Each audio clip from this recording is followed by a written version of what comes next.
Sound check 1 2 1 2.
Welcome in to another SR51 Media stream. I'm your host, Saud Aries. Hopefully, you had a good day today. If you haven't, hopefully, it turns around for you. Happy Thanksgiving. Hopefully, you had a good holiday. I spent it with family and friends. I'm still, stream blipped, but hopefully, we're okay. Whoa, audio coming through the background. Let me make sure the internet is still connected. Yep, we're still connected to the internet, so everything's still running. If anything goes on, I will just start the stream again. I'm not going to just walk away. I do want to play for a little bit. It's about 9 now. I think I'm going to go for maybe 2 or 3 hours and then call it. I'm not going to go too long as I have some things I have to run and do tomorrow. And it is going to be Black Friday for everybody. So most all of y'all are probably getting up early to go catch some sales. But like I was saying, hopefully you had a good, happy Thanksgiving holiday. I had everything: turkey, greens, yams, pies, ham, all sorts of stuff. There's still food in the fridge. I'm eating Thanksgiving food for days. So it was a great holiday. I had fun with family and friends. I had some time afterwards because we finished a little earlier than we expected. So I was like, well, let's try out some games. So as we jump into the franchise, just talking about some things. So Battlefield 2042 released, okay? And if you look on the channel, I have played a little bit of it. Like I played like 1 second.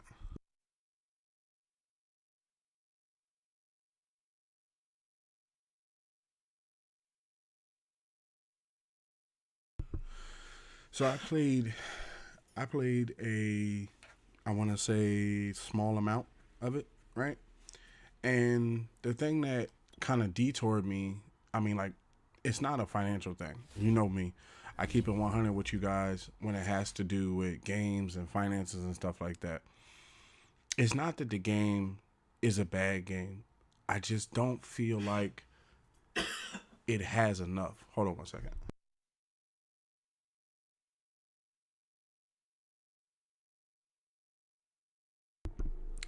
I just don't feel, there's enough there. Like, to be honest with you, if you haven't, just to let you know, go past www, and this isn't a website for me. Why isn't my section loading? Let me see something.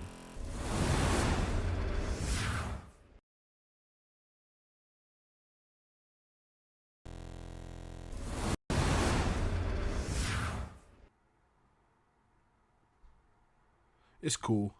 I'm about to change graphics anyway. Like, I'll break the news to you here. When you come back, probably the next day, tomorrow, or something like that, I'll probably have all new logos and stuff made up and different stuff and whatever. I'm not even worried about that. Um, the advertisement chart, if it didn't come up on the bottom, I'm not gonna like mess with the stream to try to get it to come up. You guys know all the links and all that. So what I was saying was, excuse me, that's that Thanksgiving food. Got some cider here next to me. Got some eggnog in the fridge. Loving this time holiday. I'm a winter baby. This is my time of year. It's cold. It's hoodie season. Food is great. Games are great. This is when some of the baddest titles of the year come out. So what I was saying was, because keeping it, at a low level and stuff like that. basically, so 2042 comes out, and I just don't feel as though there's a whole game there. You know, there's no story, and don't get me wrong, I'm not gonna name down the stuff that was in Battlefield, the previous game, and is not in this game, because I feel that, just to be honest with you, games are starting to move away from the cult following. Like when you look at Halo Infinite, right? Everybody was down in that game. Everybody, oh, PlayStation this and Xbox and got this, Xbox and got that. I put out a tweet earlier today that Halo has more concurrent players. I saw it online. You can look it up. Halo right now has more players than Forza, and Forza has more players than Fortnite 2, CS:GO, and some other games. So that means it done shot to the top of the roof. Okay, the multiplayer is that good. As an Xbox gamer and an Xbox Game Pass Ultimate gamer, I get every first party title for free. Okay, so when, just to let you know, I am gonna be in the market a little bit later for a PlayStation 5. So this is not a jaded against Sony thing. This is strictly about games. One of the things that I've really come to understand over these past 10 years plus, because when I looked inside the museum, I came to find out that they've only been tracking my Xbox profile since the 360, but I did play the OG Xbox. So I think what happened was I wasn't playing live. A lot of times I didn't play live because I was younger. Like I used to just straight up play, you know, football, basketball, Saints Row, stuff like that. Stuff that didn't require online internet connection, because I just, you know, back then I didn't have a cord in my room.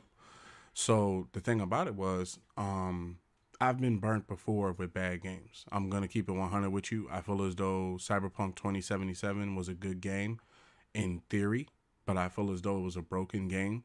I was one of the people that paid, I think, the gold edition for like $100, and that game was broken all day. I'm talking like driving, shooting, running, walking, you know, talking to people. Everything in that game was busted beyond repair.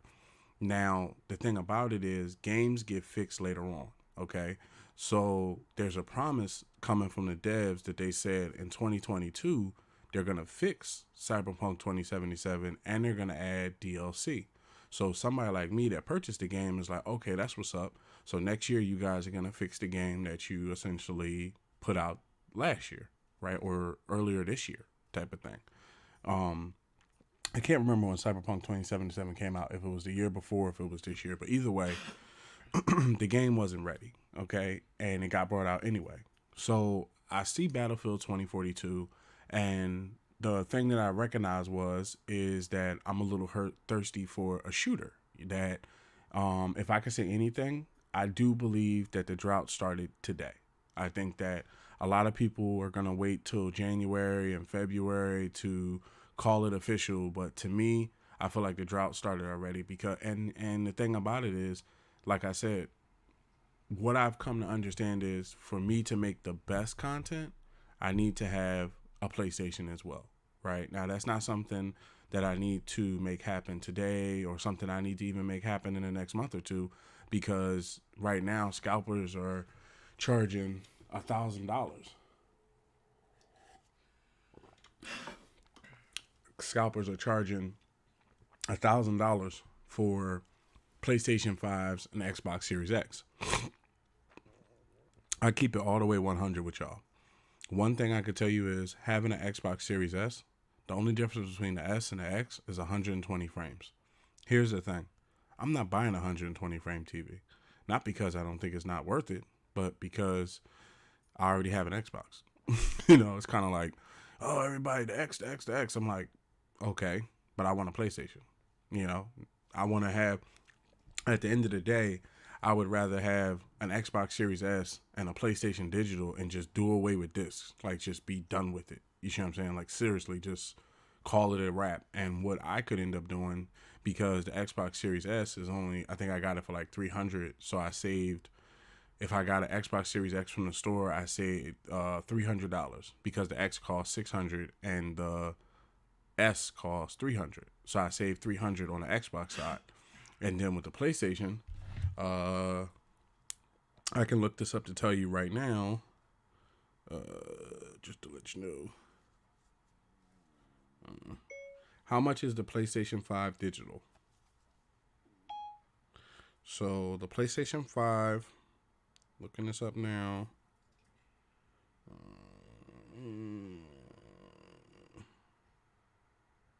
Here we go. So the PlayStation 5 digital is $399, and the PlayStation with the disc Blu-ray drive is $499.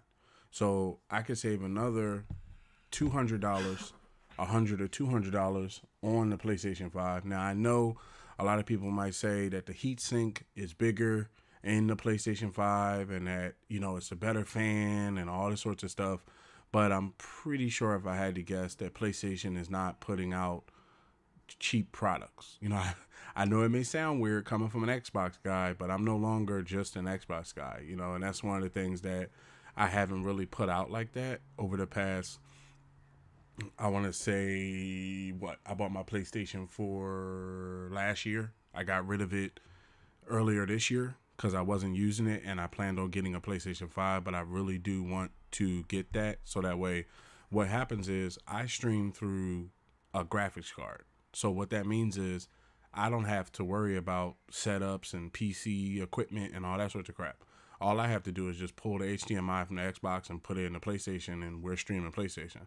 Same thing with Nintendo. Just pull the HDMI from the PlayStation and put it in Nintendo. If I don't go out, which I might also do, I'm probably just going to go out and buy new wires for, like, not, you know, ridiculously pricing wires, but I'll probably just buy 2 HDMIs so that way I can set my Switch up and set my PlayStation up, so that way when I want to switch streams, I could just, you know, unplug it and plug it directly into the system. So one of the things, the reason why I said that is because I thought about this before I got my S. I said a lot of people are preaching to people that you need the Xbox Series X. Most people have 4K TVs, but their 4K TV doesn't do 120 frames for gaming. 4K TVs with 120 frames a second cost more than regular 4K ultra high def TVs. Now, me myself, I care about graphics. In gaming, there's a big debate between, now this is a debate that I'm okay with getting into. This is the stuff that I want my content to reflect. Which one do you like better, graphics or frame rates? Myself, I like graphics. I feel as though the frame rate can be okay, but the graphics have to be next level. If I'm giving you $500, you know, for a console, then the graphics should be next level. When I bought the S, I thought that it only does 1080p, and then it was something where, because I always want to give you the right information. When you on my streams and you looking at my Twitters and you on my streams and we're doing anything, I want to always be giving you the right information. Let me see something. Does the Xbox Series S do 4K? Okay, so just look this up. See if I can.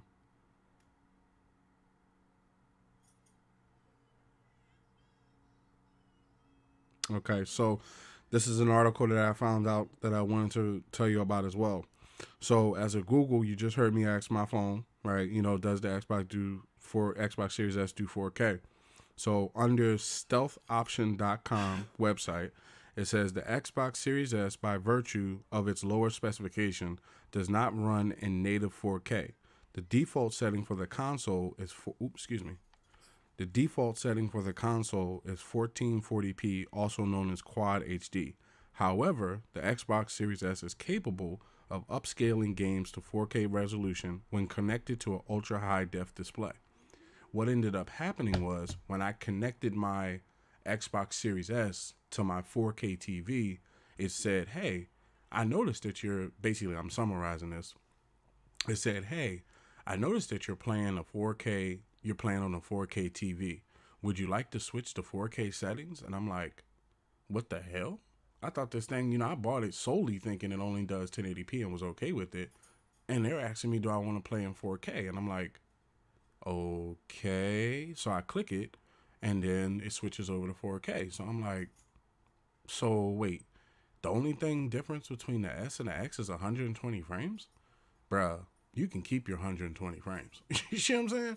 For an additional, you gotta understand something. If I got first of all, I got my S from GameStop. So I have I think it's like 2 or 3 months warranty, and then I'm gonna register it with Xbox, right? And that gives it like, you know, the whole, if something goes on with it, I can mail it to them and get it fixed. But I saved myself like 300 bones. You see what I'm saying? Like 400 bones. Not worrying about 120 frames. Same thing with the PlayStation 5. Like, a lot of people want the disc, but I'm like, I'm already discless with my Xbox. I don't have a problem with being discless for my PlayStation that I want to get. So the smarter option to save me money and win out in the long run is to buy a PlayStation 5 digital. Now, what ends up happening is I understand that somebody that has an X and a 4K ultra high def TV with 120 frames and all that, I feel you, right? But here's the thing. At the end of the day, I still feel like it's close to the same game. Like, you have more frames than I have, but the graphics are still the same. And I saved $300. You see what I'm saying? Same thing with the PlayStation 5. I saved $200. So what I plan on doing is when I get my PlayStation, I plan on supporting it just like I support Xbox. I'm going to buy all the subscription services. When I had my PS4, I had PlayStation Now, I had the PlayStation Plus, I had Funimation, all of that. I'm going to reactivate all of that. We're going to get into some PlayStation games. This is where the content's going to come from. Because you can only do so much, to be honest with you. You can only do so much with the games that come from one console.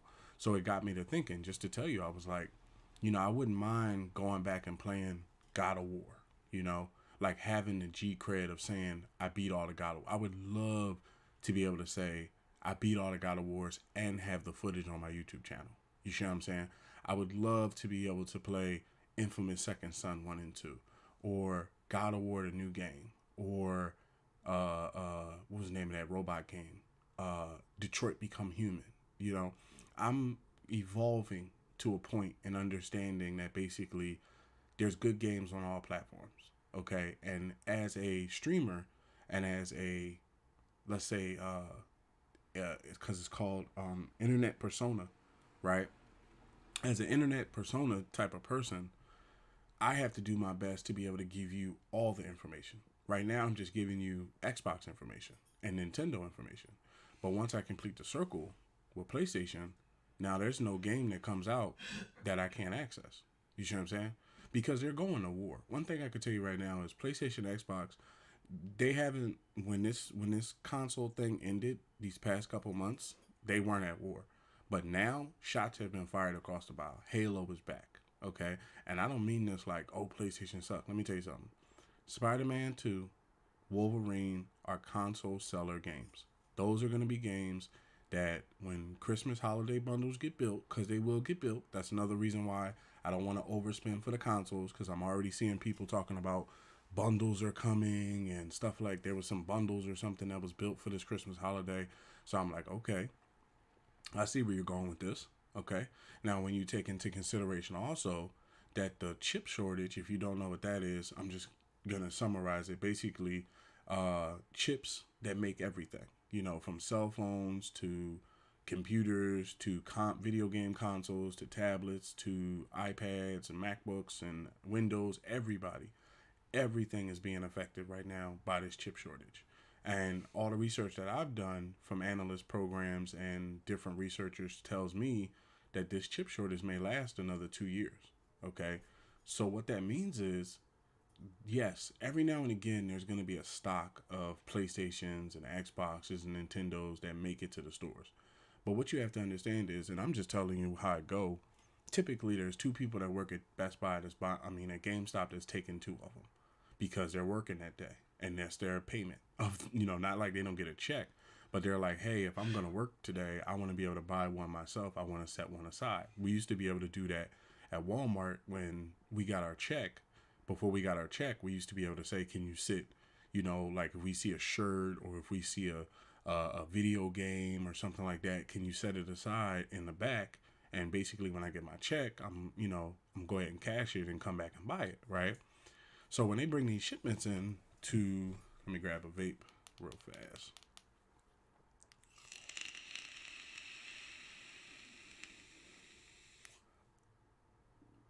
Can you believe I didn't buy enough juice for the Thanksgiving holiday?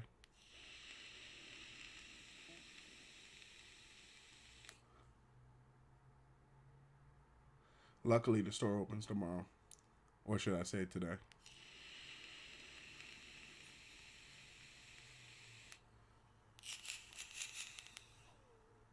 So when they get these shipments, right?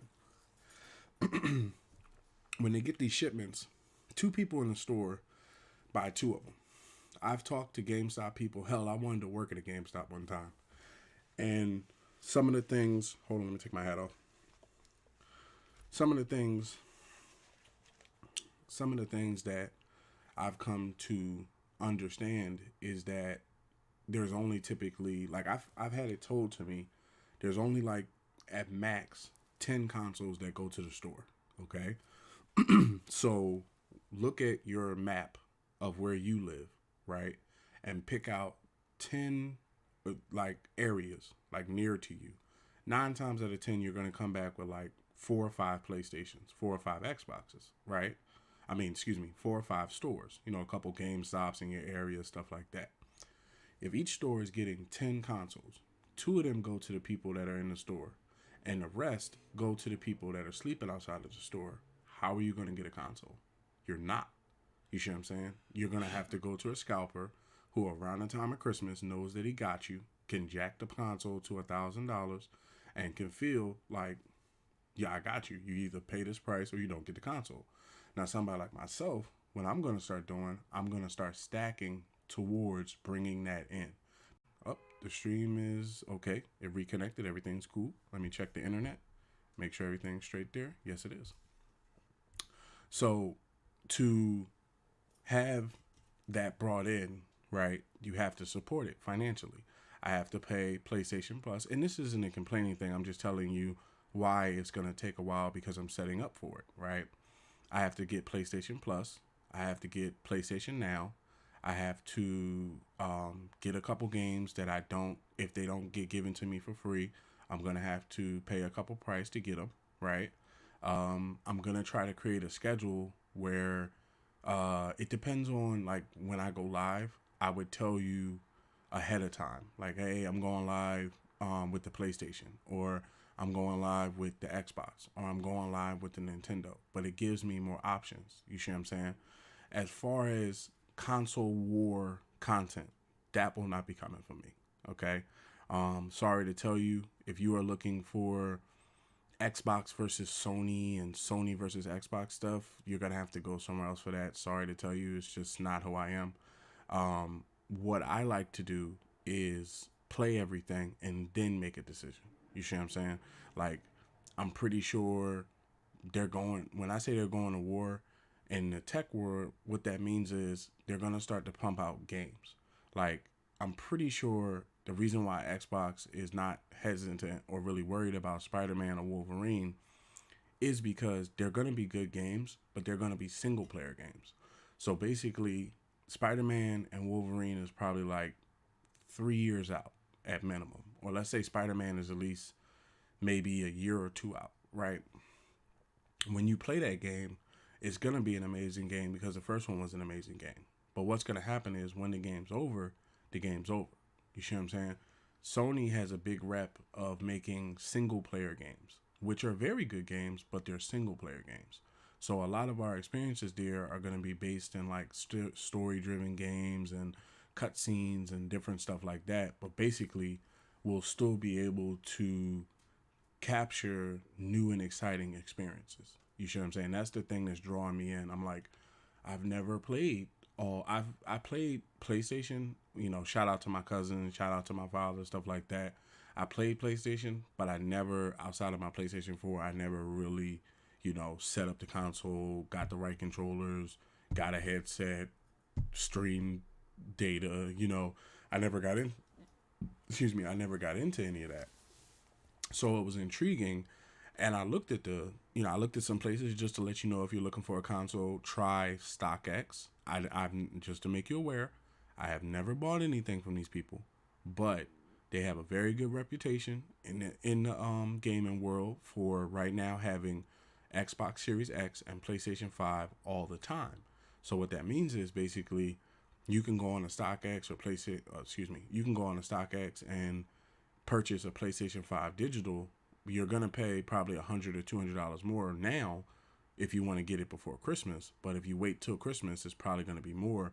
But if you wait till say March, April, you'll probably be able to see that same price of around, six, 700, something like that.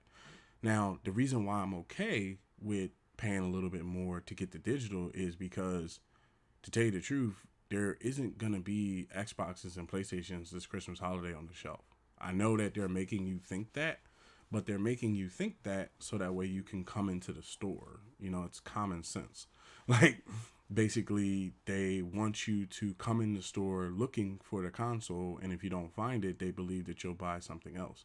They at least got you in the store. You see what I'm saying? And some people are dedicated. Like, I'm pretty sure if I look online right now, there are some people that are camped out of Best Buy, GameStop for Black Friday deals and stuff like that. Even though the corona is somewhat tampered down, I saw a report today where they said a new variant or something is coming from South Africa or something. So I'm like, look, I'm not going to be in no crowds of people for no damn PlayStation. I got my Xbox. I thank the Lord. My great wife, Rosari's, happened to buy me a present, and I just happened to get the S, and it just, it changed the way I thought of things. I was like, you know what? I'm really out here rushing to hurry up and get an X, and it's like 120 frames.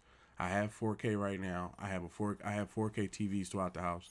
The only 4K TV I don't have is the TV I'm on right now, where I'm streaming from, but I plan on changing that in a little bit too, to get a 4K TV to get, 4K ultra high def when I'm playing and stuff, right? But basically, what I understood was, especially with growing, especially with more people, and I want to thank everybody for subscribing and liking and retweeting and, helping the community grow. We have grown very big in these, just these past couple years. Because the thing about it is, and one of the main things I stand on and I put on the website and mean it, is growing at my own pace, not growing at somebody else's pace. You see what I'm saying? Growing at your own pace and learning as you grow. Like, there's a lot of things I've learned about the industry, being around and stuff like that. And some of the things that I see is people basically, if I had to call it out, people basically sucking up to the industry. You don't want to say anything bad about Xbox. You don't want to say anything bad about PlayStation. You don't want to say anything bad about Nintendo, because you're afraid that they won't send you a game, they won't send you a console, they won't retweet you, they won't like you. Bro, at the end of the day, I could care less about any of that. I'm here for my community. At the end of the day, when I'm old and gray and can't do this no more, I'll be able to look back on hundreds of tweets, thousands of videos, and be like, I entertained people for like however many years I did.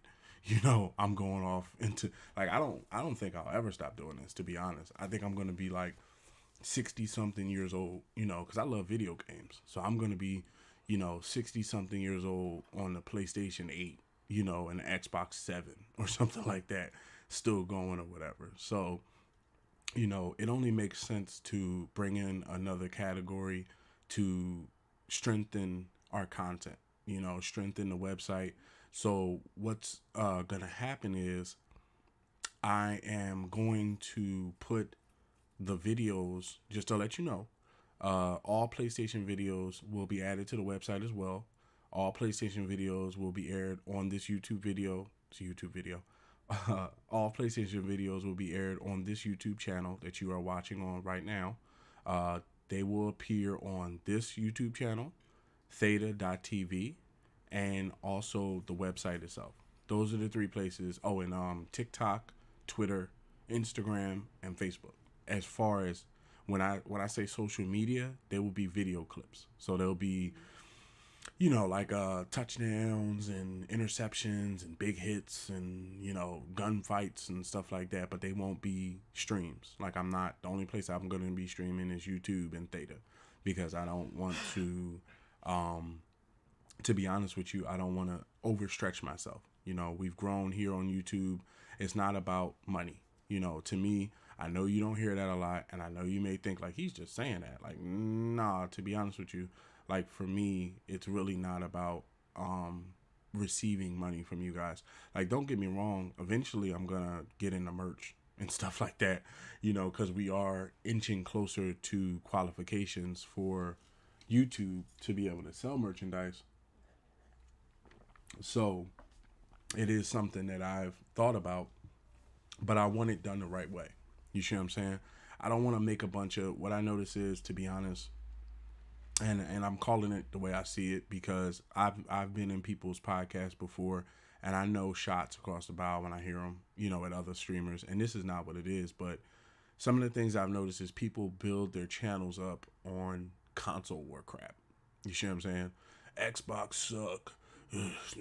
Xbox is crap. Sony crap. Nintendo crap. PlayStation the best. And all this other stuff. Then 3 years later, it's, well, see, all consoles are great, and this is all of them should be great. If you look back on my content, I'm talking about if you put in saltaresmedia.com, if you put in Salt Aries Media right now on the YouTube and go all the way back to when I was streaming and like gotta be almost 7 to 8 years ago, same stuff I'm saying now was the same stuff I was saying, and they got some good games. I might get one. I'm an Xbox guy, but at the same time, I can appreciate good games. I think that when I watch trailers, a lot of people out here talk about I don't watch the trailers from other consoles and stuff like that. I'm like, that's not a good idea. Like, you should really watch these other consoles trailers because that way you can see what's coming. Like, to me, calling it fair, Xbox has made too many kiddie games. Like, right now, Xbox is rebounding because, to call it fair, Crackdown was trash. I ain't got no problems with saying that. I like the actor, the guy from Everybody Hates Chris, and the guy from The Expendables. I think he was a good actor. I think the game was very childish. It was, when you shoot someone, it was childish shooting. Like, let's be honest. When you load up PUBG, or you load up Battlefield, or you load up Call of Duty, when you dump a clip into somebody's chest, you see it. You see the blood, you see the action, you see them fall over and all of that. In Crackdown, you shooting somebody and it's looking like a cartoon. Then they bring out Grounded, which is another kiddie game, where this is Honey, I Shrunk the Kids in a garden. At first I thought it was, it sounded pretty good, but then once I got in there and got killed by an ant, I'm like, okay, this just feels kiddie, like, not in a bad way. I'm a grown man, don't get me wrong. I enjoy kid games sometimes. Like, most people would say, Animal Crossing New Horizon on Nintendo is a kid game. Not so much, because, don't get me wrong, the age group can be played by a child, but most children don't want to, most children don't want to organize and build and craft and stuff like that, so they stick more to Pokemon. I have Pokemon as well. Pokemon, man, I've been playing Pokemon since the original 150. You see what I'm saying? So of course I'm going around with Nintendo. I grew up starting with Nintendo. Everybody grew up starting with Nintendo because at one point there was no Xbox and there was no PlayStation. Sorry to tell you, kids. You see what I'm saying? Xbox and PlayStation didn't always exist. So you gotta have that respect for Sony game. You gotta have a respect for Nintendo. But I think that Grounded, I think that Crackdown, I played Sea of Thieves. To be honest with you, I felt as though that was the wrong shot because of the fact that if you were gonna make a pirate game, you were making a game. If you've ever played it, it's called Assassin's Creed Black Flag. Gotta be the best pirate game to ever be released, right? All about pirates and being on the open water, and you get to hunt sharks, and you get to be an assassin. You get to free slaves. Like, it was a mission in there. It was missions in there where you would free slaves and runaway slaves and stuff like that. You would help get away. And I'm like, man, this game is tough, man. You could feel, you could feel the adulthood in this game. And then you go over to Sea of Thieves and,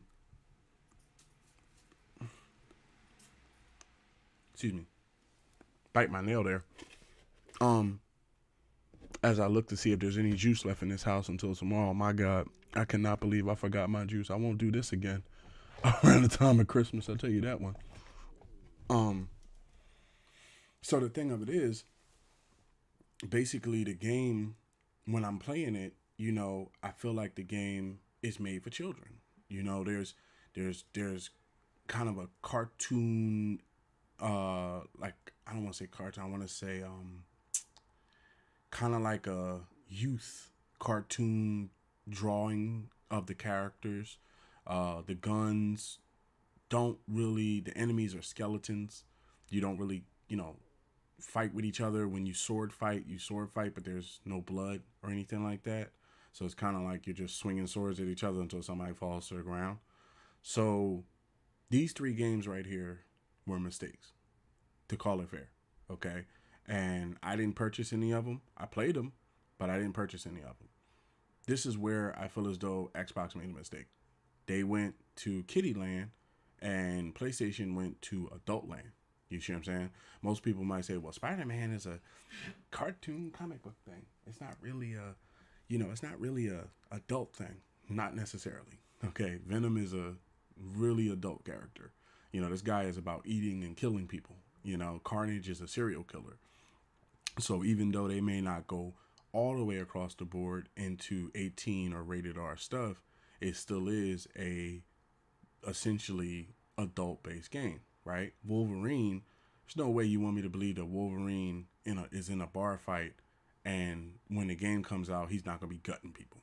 Just you get over here, bub, and all that sorts of stuff. And then on top of that, to put a cherry on top of their Sunday, supposedly, if you go back and watch the if you go back and watch the Wolverine trailer for the game, there's a license plate in the bar that supposedly references the Hulk.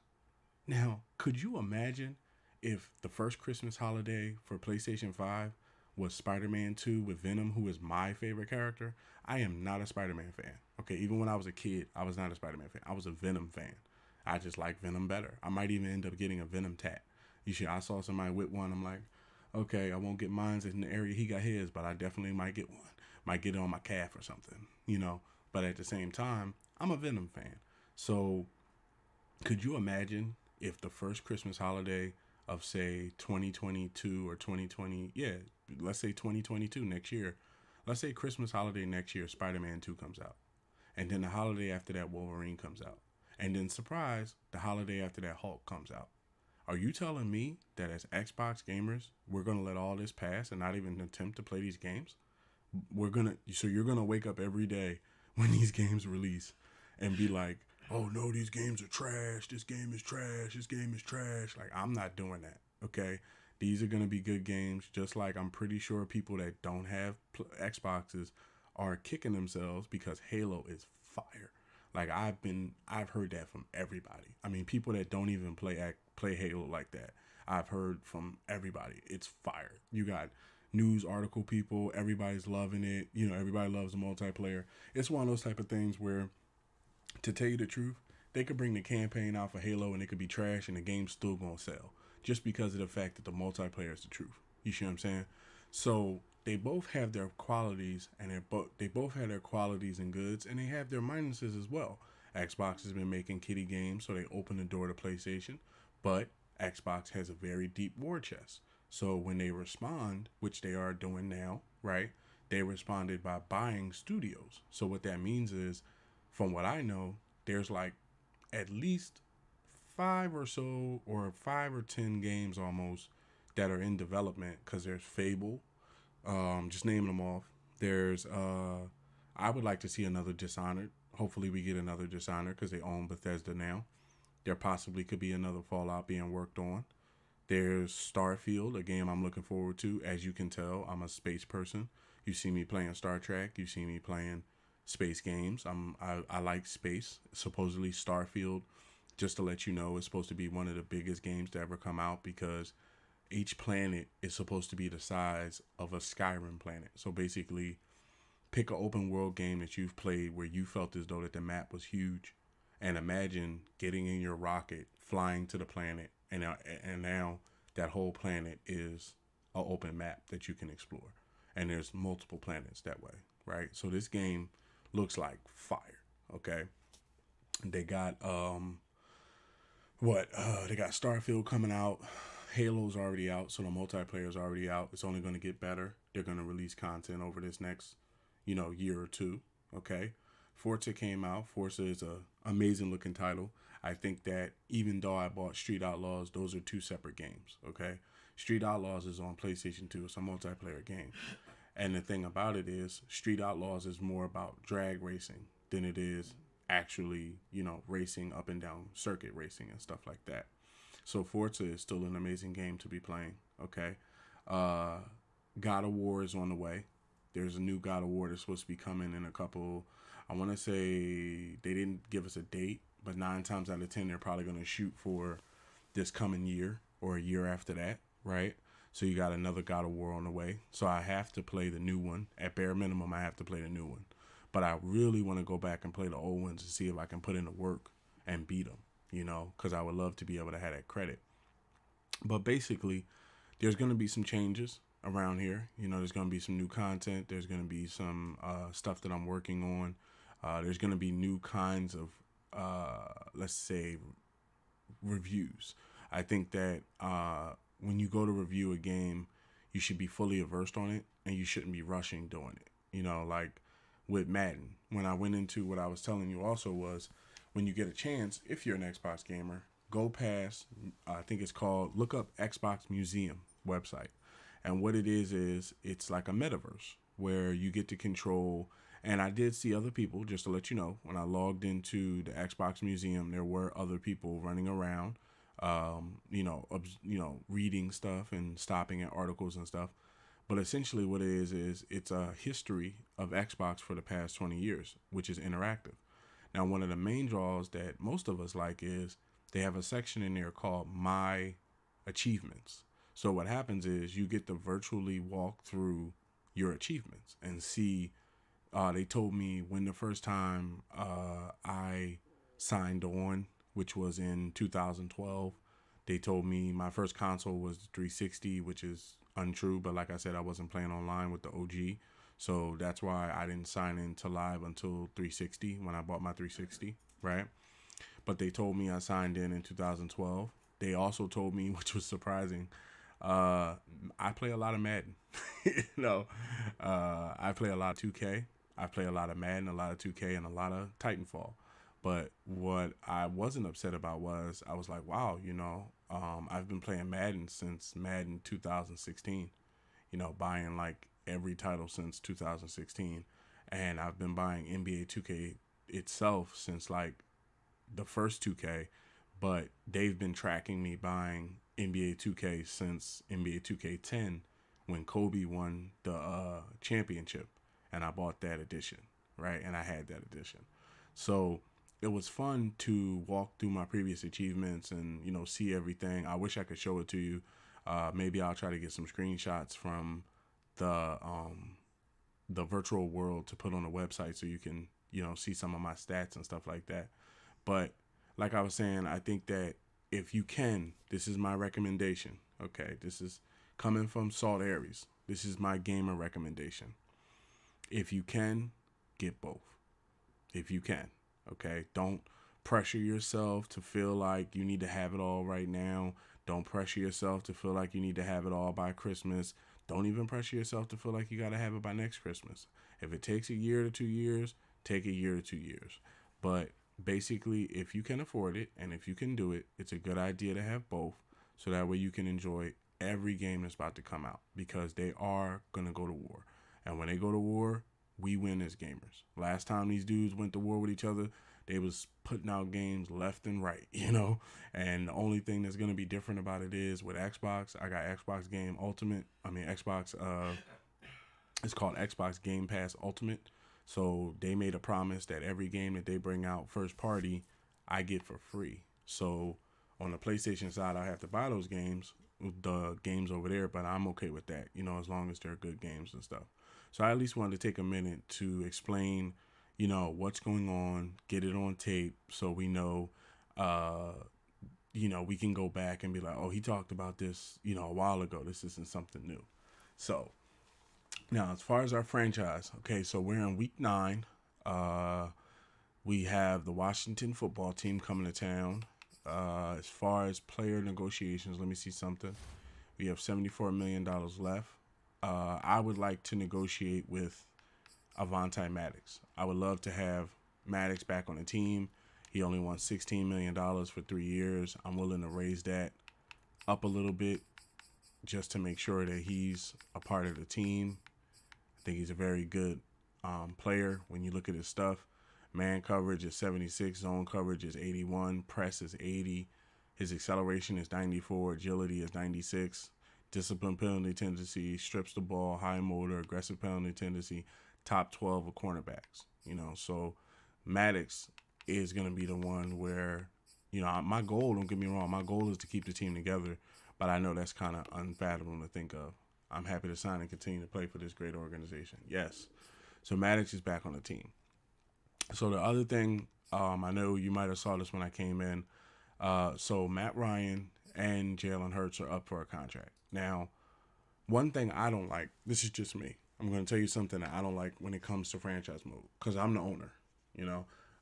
I tell you how my man, I grew up on this movie when I was a kid, this Lean On Me movie. He was like, I'm the boss. I'm the HNIC, meaning I'm the head nigga in charge, And the thing about it is, around here, with franchise, that's what it is. So just to let you know, the reason why I'm saying about to say what I'm saying about Carson Wentz. That's right. I always make that mistake. The reason why I'm about to say what I'm about to say about quarterback is because when you come into me, I haven't made X Factor yet, right? But I'm a 96. Okay. I've been in the league 1 year. I'm a superstar, and I'm the number 6 ranked quarterback in the whole NFL. I'm in the top 3% of quarterbacks. Okay. Now my contract as a rookie, okay, my contract as a rookie was for $25 million. Okay. Now it only has 3 years left on it. Okay.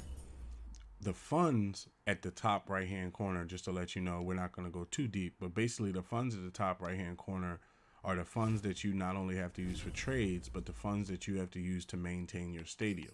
Okay. So one of the main things that I noticed was when you come into our stadium's kind of poor, like the parking, like you come over here, the parking needs to be renovated. The team store needs to be renovated. The concession stand needs to be renovated. These things need to be brought up, right? So I'm looking at Jalen Hurts when the season started, and his original contract that he wanted was $80 million. And I'm like, okay, $80 million is a little much for you to be playing backup, especially for 4 years. That's more than what? That's 2, 4, 6, 8. That's about $20 million a year, a little bit more than $20 million a year, right? So I'm like, okay, that's a little bit much for you to play behind me. Like I'm not saying that, it's about me and everything like that, but basically I'm the starter now. I'm the captain now. So this dude is kind of in a situation where basically I can't afford to give him $90 million, because if I give him $90 million, like I don't even have any more contracts like that this year. I think I got Asante Samuel Jr. got to get re-signed, and he didn't pop up, so I might be able to re-sign him, or he might walk. I don't know what happens there. But with $86 million to Hurts, I don't think that's a good idea. And then even $6 million to Matt Ryan, I don't think that's a good idea as well. I feel as though after this year, we just start over on quarterback. Not my quarterback. Like, I'm still going to be there. But basically, I'm going to keep Jalen Hurts around. I didn't trade him. He's playing his final year with us. I don't think... Put it to you like this. I'm not going to say that I'm not going to re-sign him, because if we win the Super Bowl, like if we go to the NFC and we win the Super Bowl, we get back $300 million. So if I get back $300 million, then I can't afford to sign him for $86 million. But the problem is I still don't think it's a good idea, because I could always get a rookie that can scramble to just play behind me and save the $86 million and put it towards the stadium. So Hurts might be in his final days with us. So we have 15 franchise staff points. Let's see, is there anything? Okay, most of the stuff there is picked up. Okay, over here. What's this? Boost impact blocking for wide receivers by 1. Okay, I might get that. See what else is out here in case we need anything else. What's this? Boost catching for free safeties by 1. What's this? Boost press by cornerbacks by 1. Let's do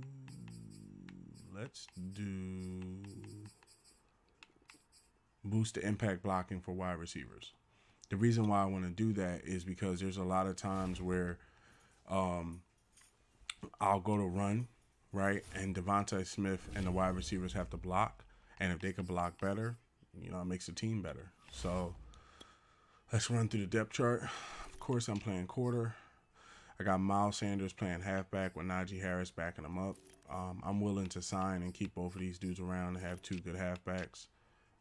Let's see what else. We got Richards, wide receiver. The wide receiver room is looking a little light. Anytime Robert Tonyan has to play, that's why I think I might got to get somebody off this team to get a wide receiver on here because we're a little light at wide receiver.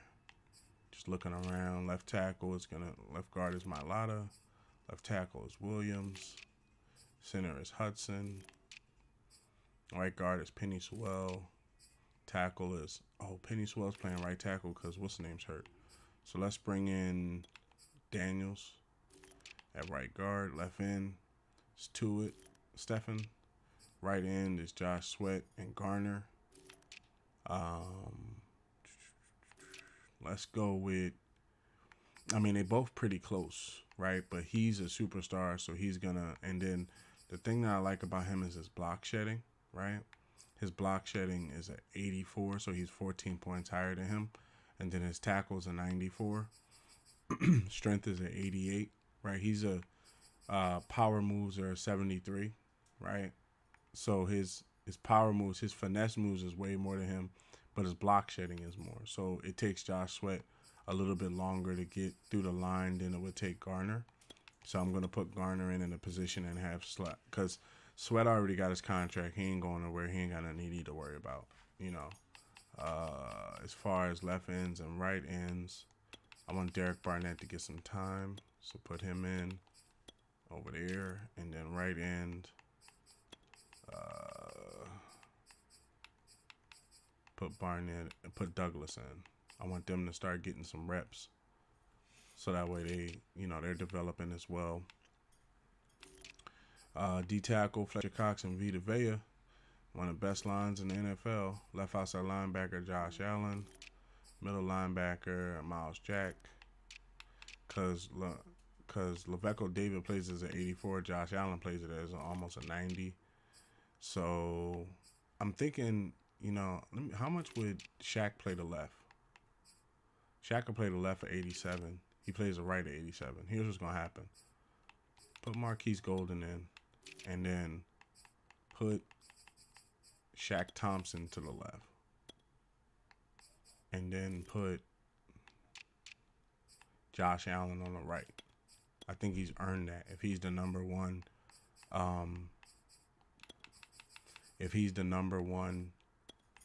what's the name of that thing? If he's the number one right outside linebacker, he's earned starting in that position.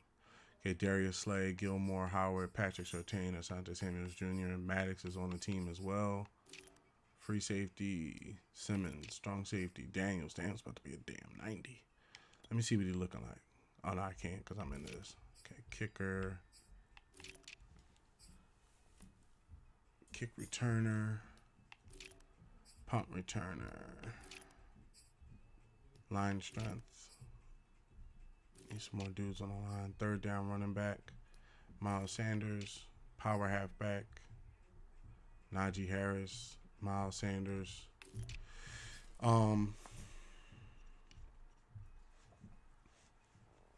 He's faster than Najee, just by a bit. His agility is more, awareness, carrying, ball carrier vision, change of direction, but his break tackle isn't as high. So on third down, I think I'm going to go with Najee. Just because on third down, sometimes the power, to be honest, sometimes the line, like you're on third down, typically it's like, 3rd and 1 and stuff. And a lot of times you need to get across the line and get those last couple yards. And sometimes I noticed that, Miles gets a little shaky. So let's put, for the rush right in, let's put Garner because he has the break sack ability. Stephen will be on the left. Rush D tackles, Fletcher Cox and Vita Vea. Sub linebackers, Levante David, Shaq Thompson. Because Josh Allen doesn't work well being subbed in. Why, I don't know. Slot cornerback is Howard. We're going to let him play there with Maddox directly behind him. And we are now set. Who's on the practice squad? Bunch of people that signing I'll get rid of. Let's also see, because we're beyond trade blocks. So let's see if there's anybody free agent wise. This dude is out there. Damn, they released him again. I traded this guy and they released this guy again. I don't know what it is about them releasing this guy. He's in the top 11 as far as cornerbacks. And then wide receiver, T.Y. Hilton's out there. Shard Higgins looking through here.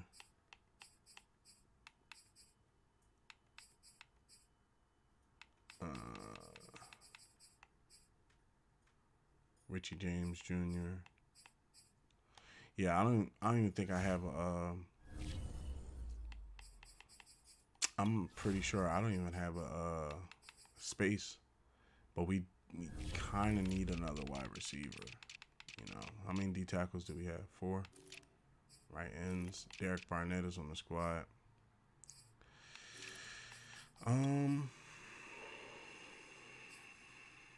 I don't want to let go of Golden either. Golden's TJ Edwards is doing his thing. Cornerbacks. Everybody in here is loyal.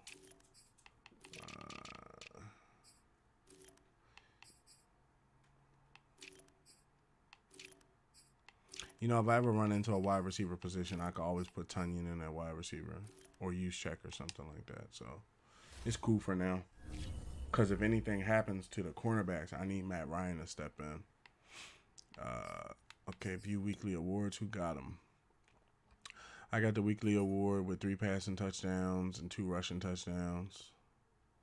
And then Joe Burrow got the one from AFC.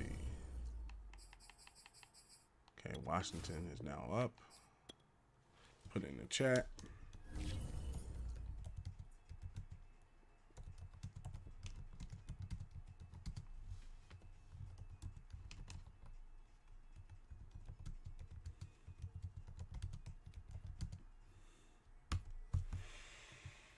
Okay, man, settings,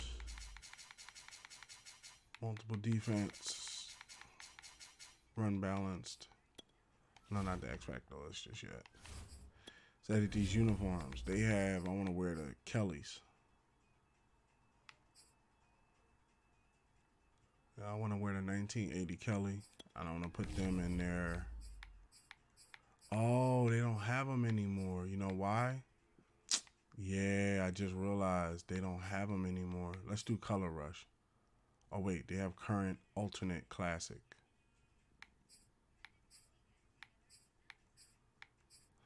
They had, you know what happened?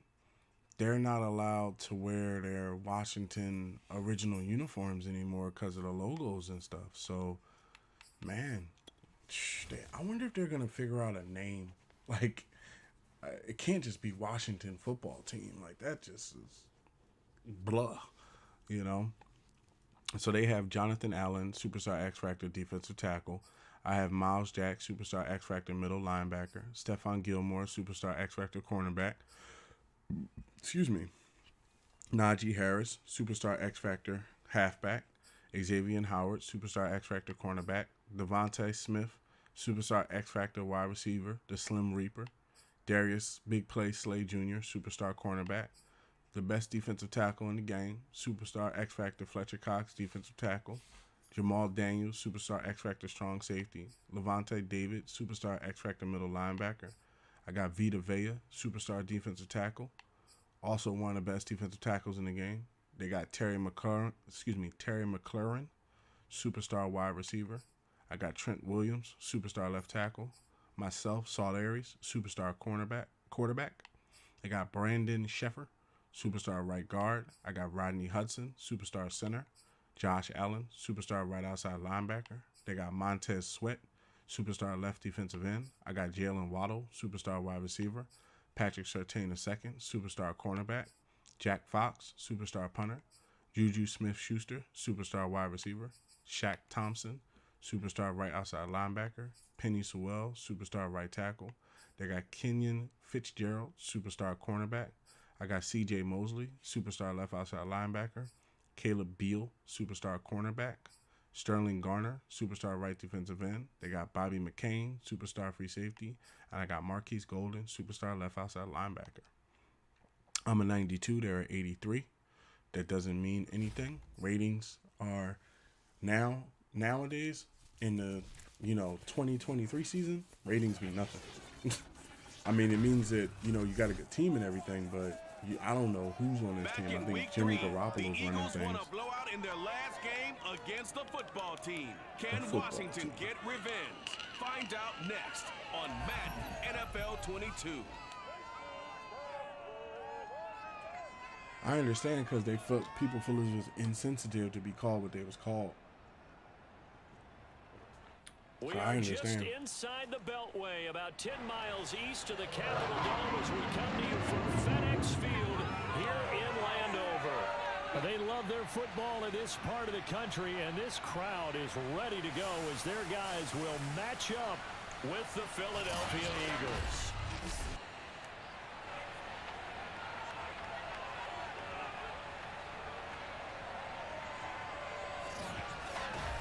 Alongside Charles Davis, I'm Brandon Gaudin. And Charles, we look at this Washington team as they enter play here. They come off a disappointment last time out that put an end to their modest 3-game win streak. You know what I'm gonna download Meanwhile, next? for our visitors, the Phillies. Eagles, they're halfway home. Tonight I'm looking gonna good at a perfect download 8-0. Major League And Baseball. not much to complain We're about gonna add so that into the far, is lineup. there? I'd have to say they're the best team I'm in a the sports NFL person. through the first half of the year. I like baseball, football, basketball, stuff like that. Been playing it since I was younger.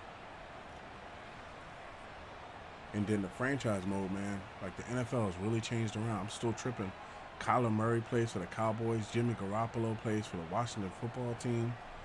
Aaron Rodgers is the quarterback for the Broncos. Crazy. Dak Prescott, I think, got traded. I gotta look and see if he got traded.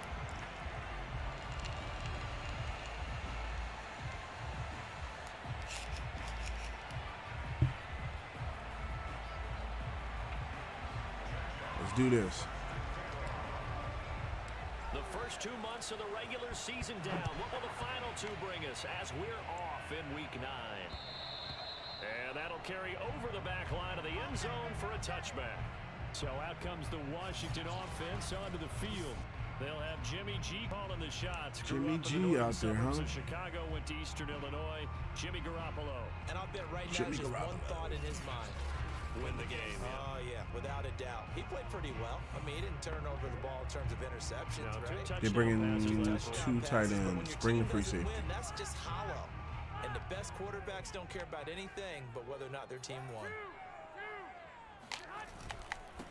Get him. A run for the That's first right. time with Antonio Good stop, Gibson. Allen. And Good not stop. much to speak of. Call it a 1-yard gain up to the 26.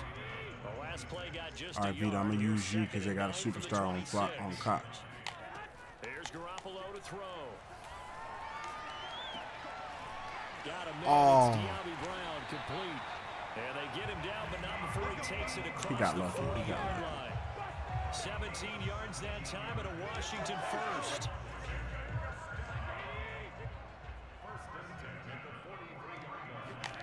Here's Garoppolo on 1st and 10. This will be caught. Damn, I'm not getting there in time. And he'll be corralled out across midfield down to the 45. Back-to-back on, receptions switch it up, go to for cover him. It's 3 another bros. first down. Let me bring. Oh, Fletcher tired. He over there fighting that boy. He tired already. On play action. Now Garoppolo. Get him. And now Garoppolo lost the football. Let's go. And it's picked up by the Eagles. There he goes left side. And he's That's into right. the end zone. It's a fumble return and an Eagle touchdown. So the defense forces the fumble. They get the score. And a guy on defense becoming offensive there, Charles. And you know they love that. Any guy on defense loves to pick up the ball and have it in his hands and try and score himself. In this case, that's exactly what happened. He'll be singing in the shower Davis with postgame. the scoop and score.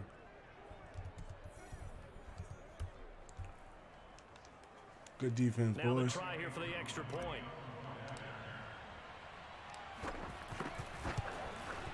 He's got it, and the Eagles lead at 7-0. So not only the cough up, but then the pickup on the other side, the scoop, and the score the other way, the fumble return for a touchdown.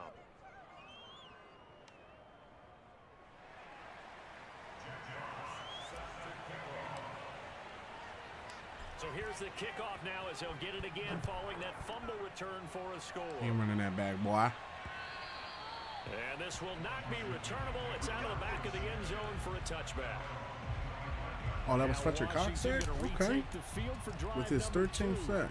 3-5 is where they sit on the year. A very uneven start is certainly not an ideal position to be in at the halfway point of the season.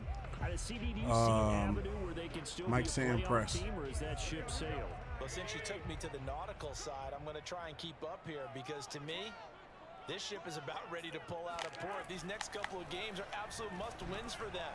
Now, if they can win a couple, get to 5-5, maybe they start believing in themselves. But a loss Cover here, 2 press. that would move them to 3-6. And if that's the case, well, that boat is going to head out to the harbor with them still on the dock. On second down now. It's Right. Gibson, and not much to speak of. Call The it tackle, a Bill. 1-yard gain up to the 26. They're bringing 4 wide receivers. That's a good start to this drive on the defensive side of the ball. Cover Forcing 6. completion on first down.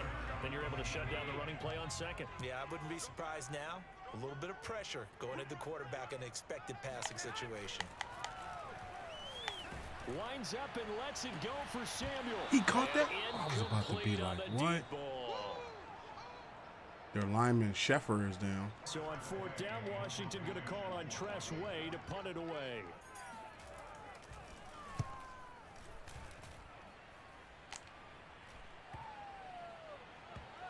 And this will be down just inside. Oh, I the ran away from it. 30-yard I was trying to catch and line. run. Here comes the Eagles offense as I they messed get up on ready that to one. take over. And a glance here at the man calling the plays under center. Their 6'4" quarterback. Throwing a lot of TDs. And for how good he is throwing the ball, it's his running that makes him so dangerous. He had a couple of touchdowns on the ground in last week's game, so we'll see what they dial up for him for this one. To go with Miles up the middle. 3.5 to go. First quarter. Line don't look that strong.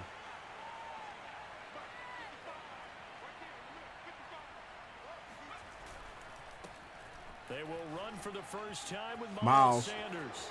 And some room to maneuver. Touchdown. Miles Sanders, baby. Philadelphia. Miles Sanders with touchdown number 8 on the year. And the Eagles are able to strike quickly for 6. The CD, I mean, there are touchdown runs, and then there are touchdown runs. And that one certainly fell into the latter category. That deserves a couple exclamation points. I think defensively, when you look at a play like that, that's when everyone looks at their teammates and starts shaking their heads a little bit because now you're wondering, what are we in That's for? what I'm talking about. Worked all week to try and limit the big play ability that he possesses, and he winds up taking one to the house in the very first quarter. That was a tremendous run. Extra point by Koo, up and good. And it's now 14-0. I'm not sure if they drew that play up to score, but it scored I just One went over play there. on the ground That's why I got and it set up into the that end way. zone for 6. Miles is the it's a 1-2-3 punch. Miles is for 1-2. Najee is 3-4.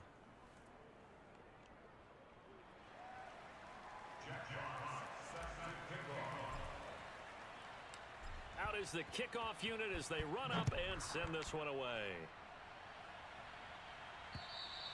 And they will not get a chance to return this one as it's through the end zone for a touchback.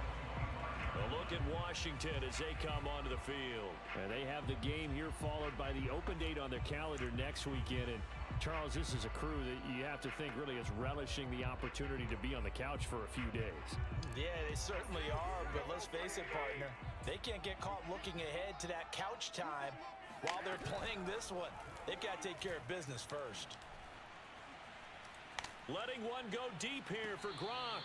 And it's incomplete. Took a shot, couldn't connect. These two teams, come with the press. Don't let them fool you. September in week 3. And it was the visitors getting the win there, so they'll be looking for the sweep back here at home. On second down, a Vita Vea, baby. and he will lose yardage and be backed up to the 24.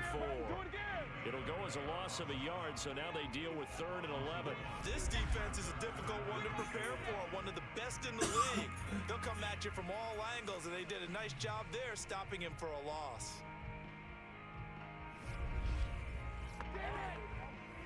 Four wide receivers cover the air.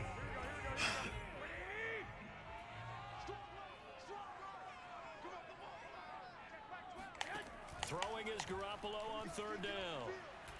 Taking a shot for Samuel. Take that. Oh my God. This is taken in. It's complete. Touchdown. Terry McLaurin. 76 yards. Oh man, that's the Madden tip. Able to make this That a Madden close tip game been there here. since Sega days, man. Look at this. I'm gonna let this one run. Look at Among the this. strongest arms in the league, but that doesn't mean he can't beat you with a long one. And you think on 3rd down, they'd just be looking for something right beyond the sticks. And I think they caught the defense flat-footed as a result because they decided they were going to take a shot right there, and it ended up being a big play. And that throw, pretty impressive, and even 61 yards through the air. Ryan Suckup on for the point after. They swung back.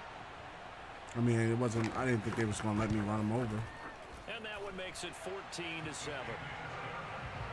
So a 75-yard scoring drive on just 3 plays. And it was polished off by a Washington touchdown. The kickoff team on the field now as they will send this one away. Taken in at the 3. Oh, he was running, Good boy. coverage there on special teams. Yeah, he was Get him running. down shy of the 20. Now back to work for Miles Sanders in the Philly offense. And he's sure looking like a lock for a 1,000-yard season. Don't know if he's going to get it in this game, but he'd probably like to just to get past that point. Yeah, and if he doesn't, as you noted, there's still time, still opportunity. There's still more games to be played. So, yeah, it's not a lock. But barring injury, it certainly looks like he's going to get there. And what an accomplishment that is. Anytime you get over 1,000 yards, you're celebrated in the NFL. It's been quite a season. Still a couple chapters left in that book, though. And Devontae Smith, the intended receiver. And that'll bring up 2nd down. Now Sanders. He is taken down at the 21 after a short gain of 2. So, Charles, you look at this offense, and really on paper, at least, a great situation for him upcoming. Go, Goddard. Let's go, baby. Let's go, baby. It's a foot race. Touchdown. That's right. Philadelphia. Dallas Goedert, 79 yards. And the Eagles add 6 to their lead. If you didn't know it, it won't surprise you to find out that this team leads the league in scoring. They've been a quick strike team all season long. There's another example. They did it again. This offensive coordinator, right now, you can write his ticket towards being a head coach. He's advanced in the ways of offense. Allow zoned in away players. Home team has trouble with coverage. Okay, players run slightly faster than normal. Away players involved in TD or takeaways enter the zone. I wonder if I entered the zone for throwing that touchdown. It's good, and it is now 21-7. Scoring summary, 3-play drive. The result, Philadelphia in the end zone.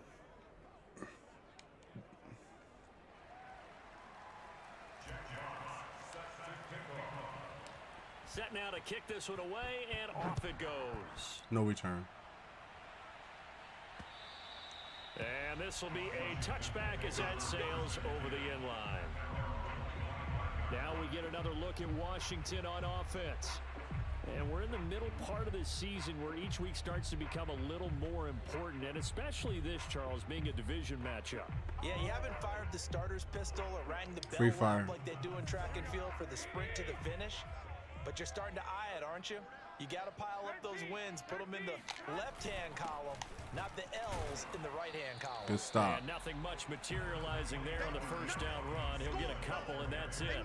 Now, this defense for the Eagles, they were terrific a week ago in the win over Seattle. And no matter what's done throughout a ball game, it always comes back to blocking and tackling. That's the essence of football. but I think it's hard for people to understand just how difficult it is to tackle, especially open field. Very few missed tackles on tape that I saw last game. Good defense, This team does Maddox. a nice job of getting their opponents on the ground. And that falls to the ground, incomplete. A nice job of bodying him up defensively, and now it brings up third down. Looking to throw, Garoppolo. Slings this deep from McLaurin. We'll take that. Coverage, and it's intercepted. Picked off at the 33. Daniels. Well, this defense was victimized earlier in this opening quarter, but this time a measure of revenge. Well, they always tell defenses you have to have a short memory, but I also think it helps if you remember what happens to you before. And now Him and you're able to Gilmore flip running it around. fierce out there, They didn't boy. want to show weakness and let this offense think they could do whatever they want. And they turned things around in that case and picked one off themselves. Now back to work for Miles Sanders in the Philly offense. And you see his numbers from a week ago. He was up over 100 yards then, and he's already hit pay dirt here once in this one. We always talk about quarterbacks and receivers getting into rhythm, right? Really feeling good, finding each other downfield. I think running backs operate the same way. Waddle. And that's gonna be Let's go. for an Eagles touchdown. Jalen Waddle, his 5th touchdown now on the year. And the Eagles are able to strike quickly to add on to their lead. Saw him deep. A nice throw there by the second-year quarterback. And I don't believe that was the kind of play he would have made as a Nah. rookie. Because My arm usually wasn't rookie developed as season much in the first is year. a continuation of your college That's days. why. A lot That's of why for one real, for real, read, I or think if you I'm don't gonna have it, you just honestly. take off and go. I think I'm gonna pay Jalen Now Hurts, he's yo. settled in the pocket a That way, little I bit know I more. got Reading a the solid field quarterback and getting behind to me. his second and I don't sometimes have his third money right progression. now, That was but a I'll nice have his play. money like right before the season is over, like week 17. I should have his money. Got to earn it. That way, you know, I don't have to worry about the quarterback behind me, and you know, because if I get a rookie and then if something happens to me and he has to play like 5 or 6 games, you know, we could drop a bunch of games and I'll be all mad. Plus, if I let Jalen Hurts go and it's seeming like he's going to be the Eagles quarterback, you know, it's gonna affect me. I'm one of those type of people where I want my Eagles on there or Battlefield's downloaded. No, you just throw that out the window. I think you are. I don't think that there's any way Get you can him. run back out there and go, totally didn't affect me. Let's just go ahead and be loose with the football again. You're going to take care of it, but you have to be careful go about cover being 4 too quarters. cautious because now you can't run any offense at all. Still want to attack. We'll see how they attack him here. On 2nd and 10, Garoppolo. This one complete to Curtis Samuel. Daniels almost stepped And into they're that able one. to get this across the 35. He was about to step into that. I saw that. First catch for him. It's good for a dozen and a first down. And that's a more than acceptable See right there, read he's about to step because into of it. zone coverage, See, he had the timing is hands and everything. He's This about to time he intercept waits for his that. man to come open, puts it right on him, and they pick up a first down. Don't play back too much. So let's play. They bring in 3 wide receivers. Go cover 3 buzz. Line of scrimmage, the 37 on 1st and 10. To throw is Garoppolo. This will be caught by Brown. And he's dropped right at the Antonio 40. Brown? Gain of 3. Oh, D Brown. I thought it was Antonio Brown. I was like, they got Antonio Brown.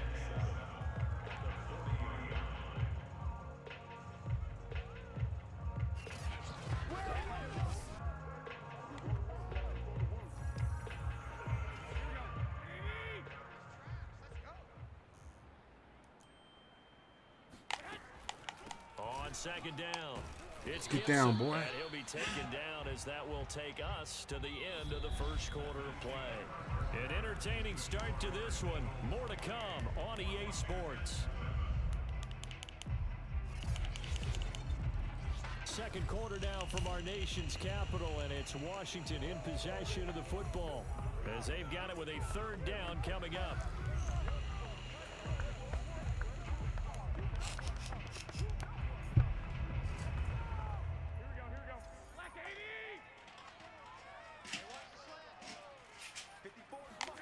Looking to throw, Garoppolo slings this deep from McLaurin. Take that, Darius. And this is taken in at 5. And he takes it all the way down to the 3. Dang. On third down, and that sets Let me up see a that he first went and up on goal. Darius one-on-one. He was in Defender his X Factor, there in his right in his Is that one of shorts. those situations as a DB where you just tip your cap and say, nice catch? Well, you're supposed to, but a true competitor, me he's see not that. tipping his cap at all. He's upset he still didn't make the play. If it's a He caught 50-50 that ball on or a anywhere. moment of truth, he's got to win more than his fair share of them as well. Probably especially angry because if it was incomplete, would have been fourth down. Exactly. Gibson. And he is into the end zone. Touchdown, All right. Washington. Antonio Gibson. His Got a sixth fight on our touchdown of the hands. season. And Washington able to close the gap just a bit. So it was the passing game that got him down here, but closer to the goal line, it's the running game that gets him home. Certainly appears that they lulled the defense into thinking that the passing game was going to be it the entire drive. Nice change up there going to the running game to get him over the goal line.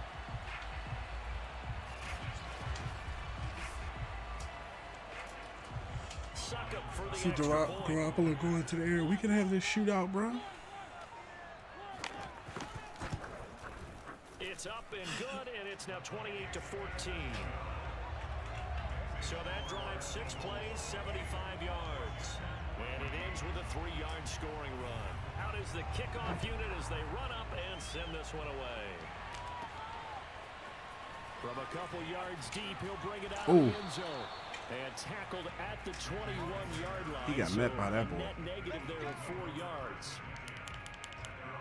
Here he is, the man taking the snaps under center, heading out for the next possession. And he's been good. 2 first-half touchdown passes, no interceptions so far.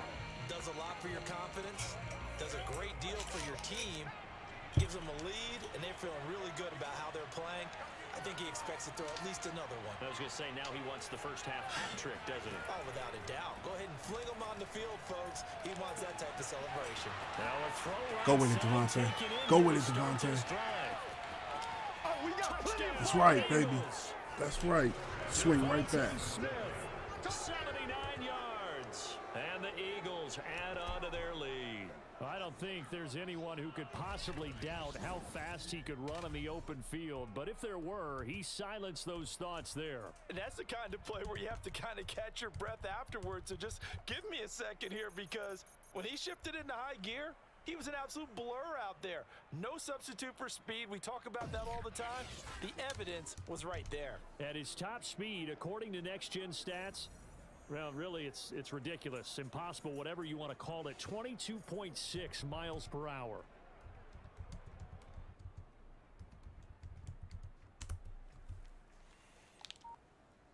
Coup for the extra point.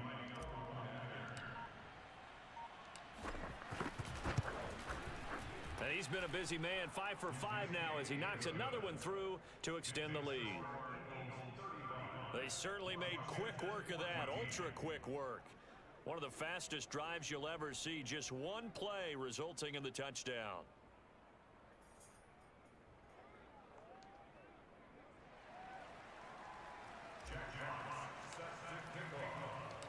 The kickoff team on the field now as they will send this one away. The wind has changed. Returnable here for Davis. And he will be brought down here inside the 20. Good coverage as he's dropped at the 17. And time again to see Terry McLaurin in the Washington offense. He's done his part, but so far it's been in a losing effort, so they've got to fix something. But that doesn't mean changing anything the way they're throwing the Cover ball 3 around. buzz. His catches and production. Keep doing that. They're going to have to fix some things likely on defense to try and slow down their opponents. But so far he's north of 100 yards receiving. Get down, boy. He's taken down. Back at his own 7. Fletcher Cox in there to get him sack number 14 for him on the year. He's the NFL sack leader coming into the game, and now that's 2 more that he's added to his total. He wants some separation from spot 1 and 2 in that sack category.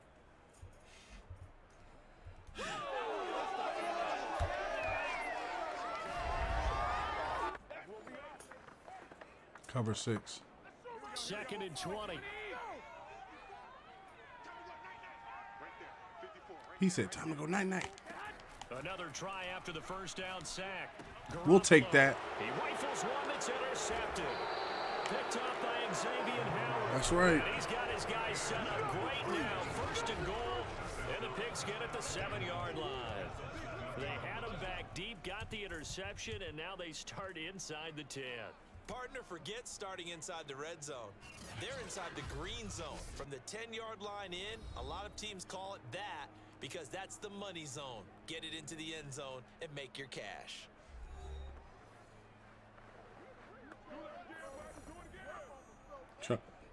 Trying to see what sack that was. I thought they were going to show the interception. Let me see. I got 27 seconds. Let me see if they're going to show the interception. Nope. Suddenly it's first and goal after the interception. A quick change in the situation here. They'll run with Sanders. And he's going to press this one forward as they stop it right around the 1. It'll be a gain of 5 there as they move closer. It's second and goal.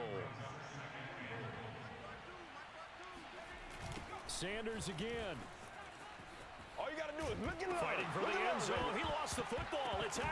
I And lost it's the ball. Washington that scoops it up. It's my And fault. a big turnover there as I'm gonna his challenge guys that. will get the football. Challenging that.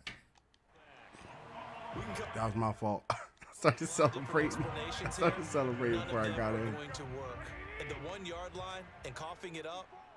It's You cool, gotta Miles. protect that thing like it's your firstborn. Your firstborn, your secondborn, Your anyone. 10th-born. It doesn't matter. No. Take care of the football. You're in a position to go in and score. At worst, you've given up a chance to get 3 points. Miles Jack there to make the tackle. Bring the offensive The linebackers. last run good for 2. Here's second and 8.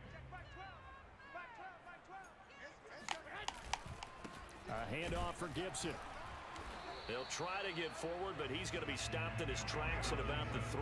Cover 3 cloud. 2 runs in a row, but only 2 yards to show for it. Washington on third down. They've hit 2 for 4 thus far. This is third and 8. Here's a give to Gibson. Damn. And he's able to get this up just shy of the 15. Damn, He we needed blew some that. breathing room. He gave it to him. 11 yards and a first down. Play action. Garoppolo. And now Garoppolo lost the football. We'll It's take picked that. up by the Eagles. And he's into That's the right. end zone.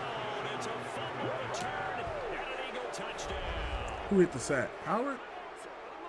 This first half has been a nightmare for Yup. that offense. Defense just dominating them.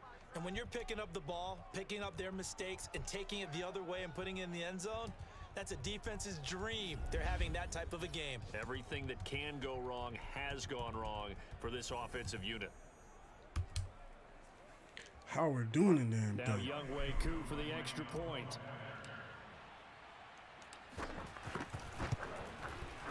And that'll increase their lead to 28. The scoop and score, always an exciting play in football, and we witnessed it there. Grabbing it off the ground and then rumbling it into the end zone for 6.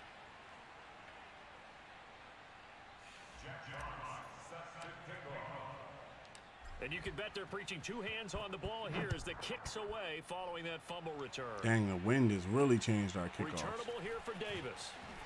And all deep in We'll his take own that one. territory, Come on, comes up take with the that. ball. And the Eagles have recovered. Oftentimes when we talk about piling on in any subject, That's it's a right. negative. In this case, for this team, it's a real positive. Just scored. Now they go down, knock the ball free, get it back. They got a chance to really increase their lead and put themselves in the driver's seat. On the other side, a little insult added to the injury. They're in a bad spot.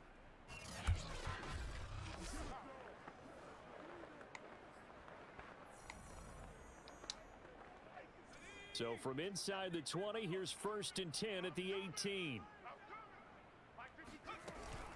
Sanders here as they run out of the gun. Oh. And running room scarce here. He's going to be stopped in his tracks at the line of scrimmage.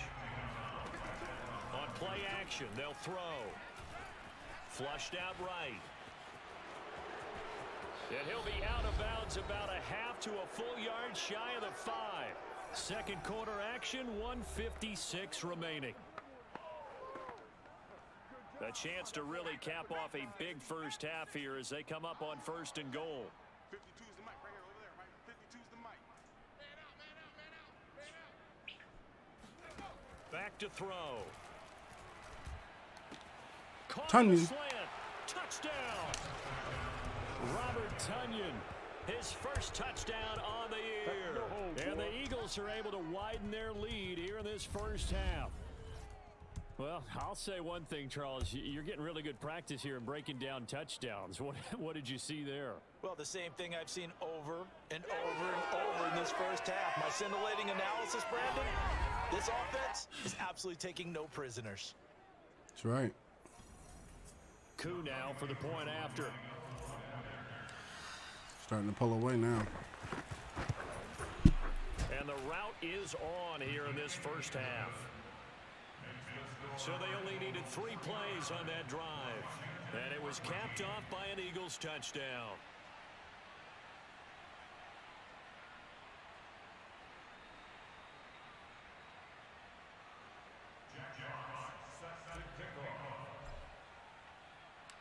Set now to kick this one away, and off it goes. Returnable here for Davis. And all deep in his own territory, he coughs up the football. And the Eagles have recovered. And he's into the end zone. Another fumble score. Return and an Eagle touchdown. But that's got to be so disappointing for a defense. You force the fumble, think you got a chance at a turnover, and instead, not only do you give up the football, you also give up a touchdown as well. Yeah, you just think to yourself, you've done all the hard work, right? You force the fumble, but when they didn't come up with it, I think they relaxed Marquise Golden just made a name for lost their himself, focus popping as that dude well, like that. and it ended up turning out to be a touchdown against them. Koo for the extra point.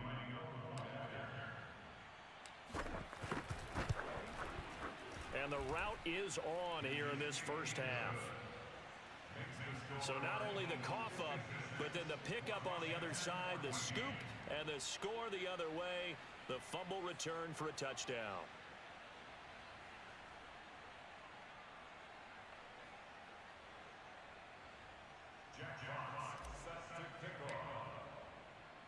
So here's the kickoff now as they'll get it again following that fumble return for a score. Returnable here for Davis. And some good special teams coverage as they bring him down just outside of the 15. Out comes Washington's offense as they get set to take over here. And in just about every game we see, partner, what do we do when we look at the stat sheet? We go right to the turnover differential. Without a doubt, because when we see that, that pretty much tells the tale of the game. And I know there's still plenty of time to go, but you've got to take care of the football in order to win it. Throwing on first is Garoppolo. Looking sideline, incomplete. Well, that play was certainly a little bit different because on the previous play, he was sacked. This time, protection a lot better. Had time to survey the field and still couldn't find an open receiver. So now 2nd and 10 after the incompletion on first down. To throw, it's Garoppolo. Throwing left side, he's got Gronk, complete. That helps the completion percentage, but not much else, and now it's 3rd and 10. I'm wondering if the same thing went through your mind as mine. When I see a big man like that make a catch, all I keep thinking to myself is, big man with football. Look out, everyone. He may not juke you a whole lot, right? He may not run past you because of his size. You talk about a guy weighing in the 270 range. But, boy, once he gets his mitts on the ball, he's going to be tough to bring down. Here's Tressway now, standing just about on his own goal line. 46 on his first kick, this one in that neighborhood as well. It'll be a 51-yard punt that time. And the Eagles will have it, taking over 1st and 10. Now here's the signal caller, getting ready to lead this offense again. And we have seen him to this point with 4 touchdowns. We get a glance at his work. It's been good work. Oh, it's been excellent work, and it's made so much better by our guys. Look at that montage of great plays that they put together. Absolutely beautiful. I mean, you speak it pretty well. But these guys, the pictures they put up, oh. So very good, and he's got his team in the lead right now.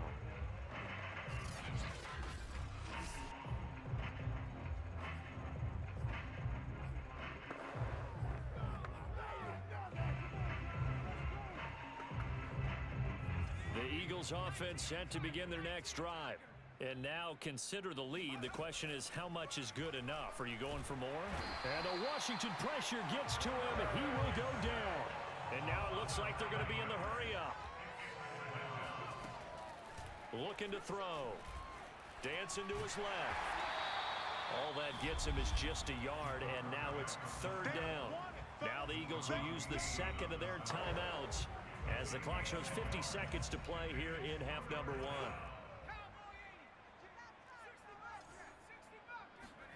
Now on third and long, they'll look to throw. This will be caught. It's Waddle. And past the 40 before he's out of bounds. The defense shaking their heads, not aggressive enough, and they allow him to convert a 3rd and 18. Now that's all about making something happen as a quarterback, because instead of forcing something on third down, how about him buying some time outside of the pocket, waiting for someone to come open, and when he did, he put it on him for a big play and a first down.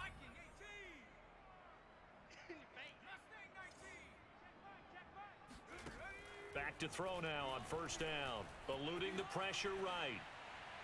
And that is caught on the right sideline, but out of bounds, says Elijah. I believe they buzzed down. They're going to take another look at this play with all reviews coming from the replay official here in the final 2 minutes of the half. Did he keep those feet in bounds? That's the question they've got to decide. And I got to say, watching it, he toe drag swagged it. He got that. Yeah, it certainly looked like a heck of a catch because he didn't appear to bobble it, which could complicate things. But even with the benefit of replay, that's pretty tight. Well, here's the call. After review of the play, the ruling on the field is reversed. So that challenge, a successful one. They'll look to throw here on first down. Flush to his right. This is Smith with a grab. And he is out of bounds right around the 10-yard line. Call that a very strong gain of 24. And I believe they buzzed down. They're going to take another look at this play. Here's 2nd and 10.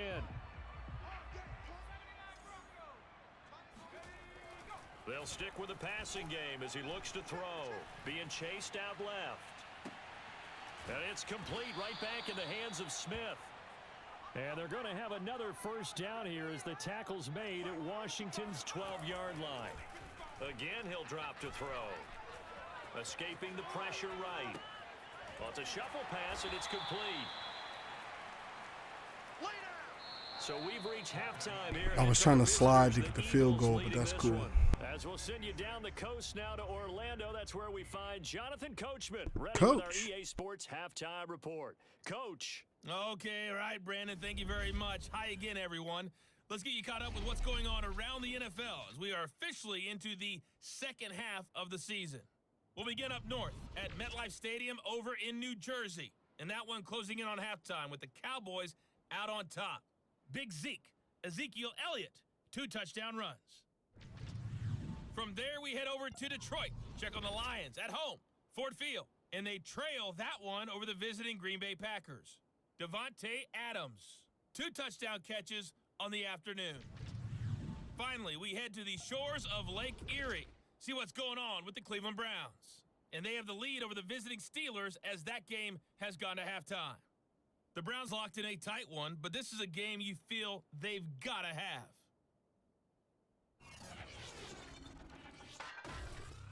Time now for a look at the next-gen stats in that first half for the Eagles. And our statisticians gone through a couple of pencils already. This offense is on pace for potentially 500 yards in passing. That's pretty incredible. Meanwhile, for Washington, we check on their numbers on the ground in the first half, as they know they'll need to be better to overcome this halftime deficit. Final adjustments being made for the second half. Whether they'll amount to much in a game that's already pretty well decided, well, that's another question. Nevertheless, let's get you back out to Brandon and Charles. Okay, Coach, thanks. Yeah, that's something to consider. Are we in for more one-way traffic here in the second half? It has not been a competitive game to this point. And no return on this one as the fair catch is signaled for and taken. So here are the Eagles to take over. They've gone 2 months without a loss, 8 straight wins for them, and they've got the lead here in this. Correction, sir. We went a season and 2 months without a loss.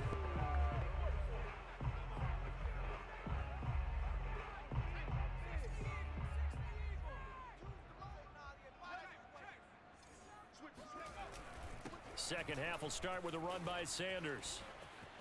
Oh, and now some space to operate.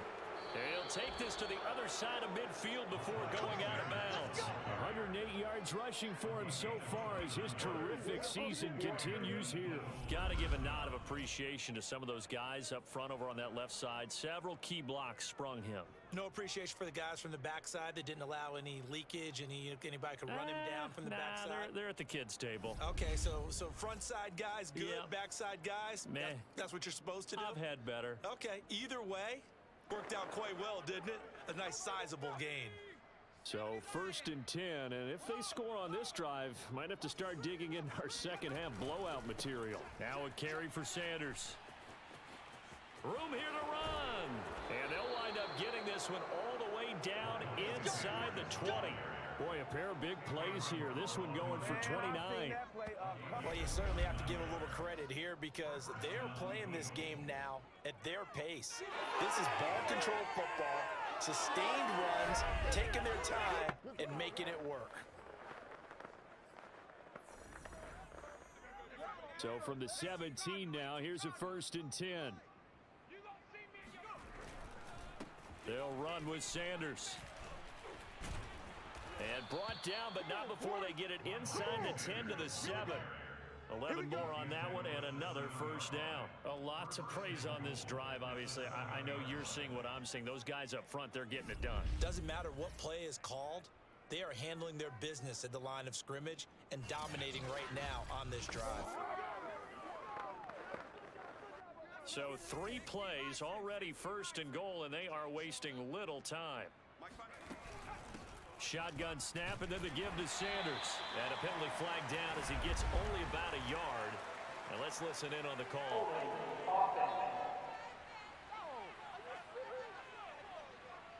That's on the tackle, Penei Sewell. A terrible spot for a holding call as they'll try again, but now from further back on 1st and goal. Now they'll switch it up here and look to throw. Flushed out right. And he is into the end zone. Touchdown. I'll handle that one. A 15-yard touchdown run. And the Eagles take the opening kickoff of the 3rd quarter and drive right down the field to extend their lead. Well, the defensive coverage was good, so good he just decided to make a play of his own, and it worked out. Yeah, you often wonder if they think to themselves, was the coverage too good to allow him to run the football? But I think you'd rather take your chances with him doing exactly that, and he beat him on that play all the way to the end zone.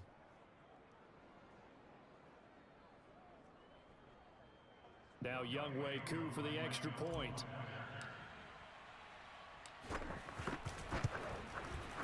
And the lead grows even larger here in the 3rd quarter. So that drive, 4 plays, and it was finished by the touchdown run from the 15.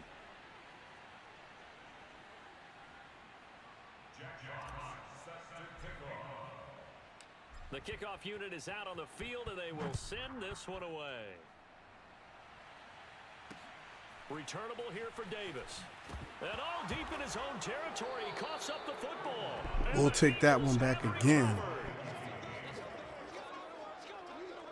There's never a good place on the field to fumble the ball. Let's just call it as it is. But definitely not in your own red zone. In your own red zone, it's heightened, isn't it? Because you're almost automatically giving up a score and the momentum, and everything just changes for your team. Yeah, C.J. Mosley with the big hit. Field position. So now, just like that, things change dramatically. It's 1st and goal. Here's Sanders. Bulldozes past him. 157 yards for him on the ground now as he has been terrific here this afternoon.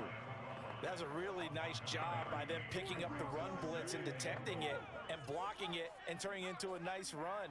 And a lot of times you think if you blitz a running play, you're going to smother it. And he's in for an Eagles touchdown. Najee Harris. Najee Harris, his third touchdown now on the year. And the Eagles are pouring it on. So the toss play effective, even down here near the goal line. Yeah, and you're hoping the defense commits too many men to stop the run in the middle of the field and that your blockers can gain a little bit of an advantage. And when they do, foot race to the pylon, and this time he had the speed to win that race. Koo now for the point after.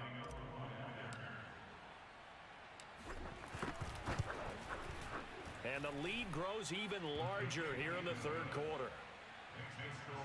They had the short field, and they made quick work of it. Just 2 plays to get into the end zone.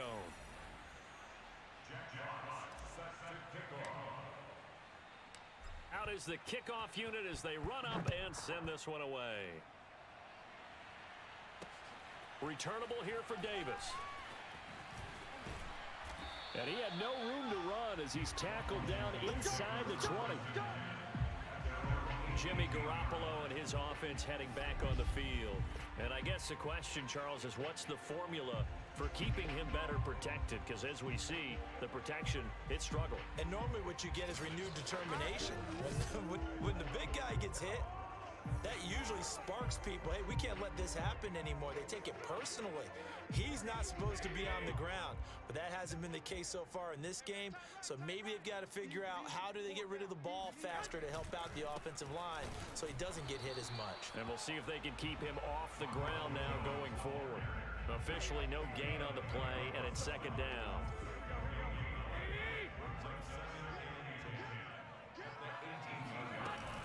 They'll go again to Jones. And again, he's going to be stopped up right at the line of scrimmage. Officially nothing on that one, no gain, so they're left with still 10 to go on third down. Garoppolo.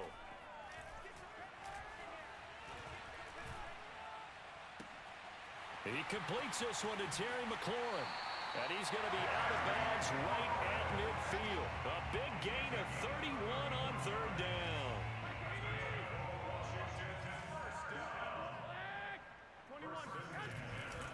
Here's a give to Jones running left. Just a yard on the pickup there, and it'll bring up a 2nd and 9.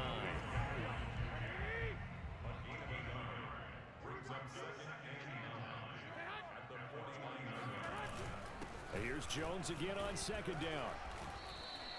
Back-to-back 1-yard runs here, so that leaves him with a third down and 8. I can't help it because I'm just sitting back in admiration right now for what I'm seeing. This is a defense that essentially announces to everyone that they're going to play, you are not running the ball against us. I don't care how you try to go about doing it. Number 1 rush defense in the league for a reason, and after that last play, they might want to try to go to the air. This into the hands of his running back, Ronald Jones. And he has another first down as they'll get the ball down to the Eagles' 28. A big third down pickup of 20 yards.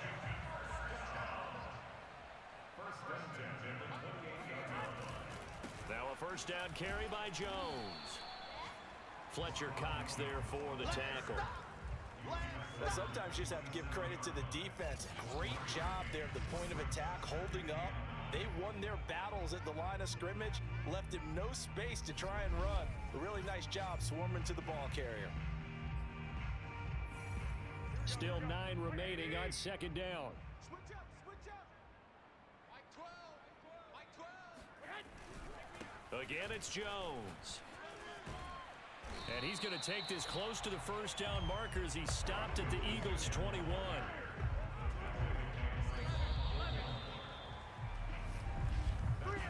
So they'll get a little extra time to come up with his third down play as we've played 3 quarters. We'll return with more after this. This is the NFL, and it's on EA Sports. Back now at FedEx Field. And this is a blowout so far as we get set for the fourth quarter. A very one-sided affair. They'll try and run for it with Jones. Well, this is going to depend on the spot, but it's big not stop. a generous Big one. stop. He looks to be about a yard or so short. He needed 2, he got 1, and that's going to leave him with 4th down and a yard. Well, they picked up a portion of it, but not all that they needed. Now that leads to a decision on 4th and 1. Let's see what they decide to do.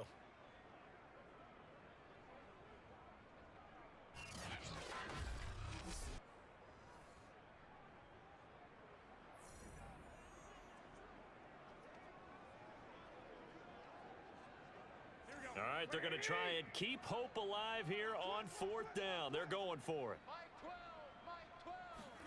Now Garoppolo, gotta have this one, and he's brought down. Fletcher Cox, baby, blew that whole play up. You see what I'm talking about? His 15th sack. Let's go.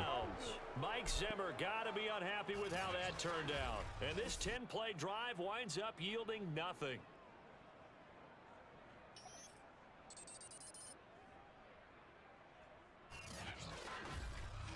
Eagles offense back out, getting set for this next drive. And they just continue to roll right along, really. This has the looks of yet another victory as they hope to polish it off here in quarter number 4.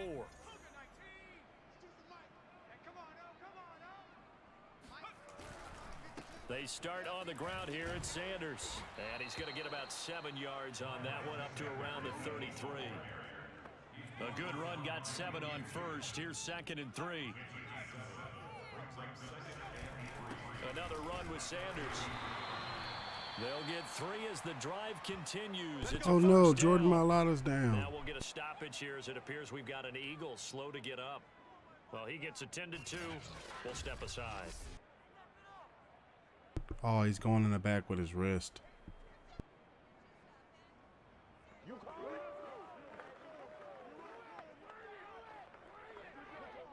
So from the 36 now, 1st and 10.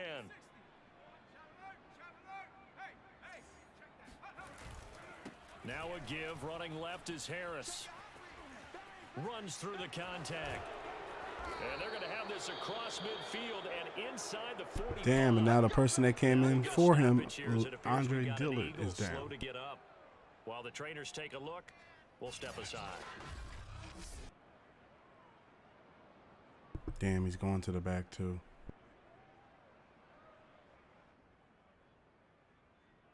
Damn, Jordan Mailata has a bruised sternum. I'm going to have to readjust the line. 1 second.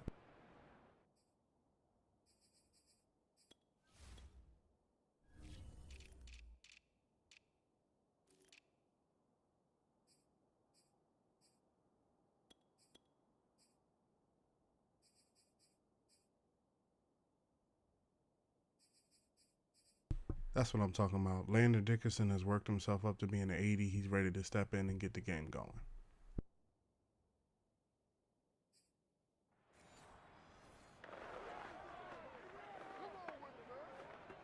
In Washington territory now. Here's 1st and 10 at the 43.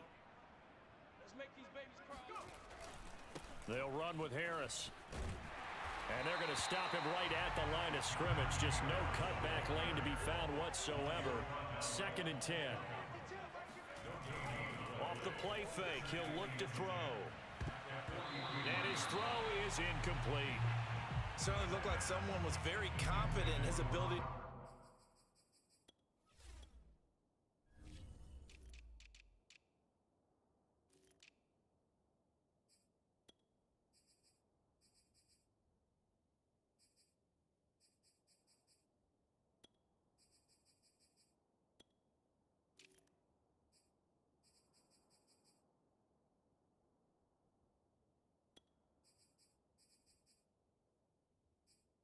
Fit that one in.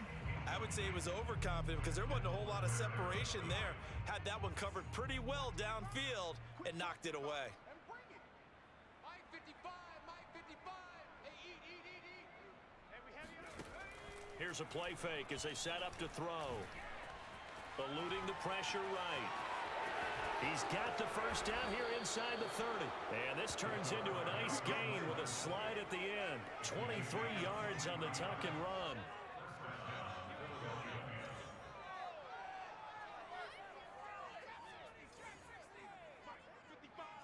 Right there in the middle, 55.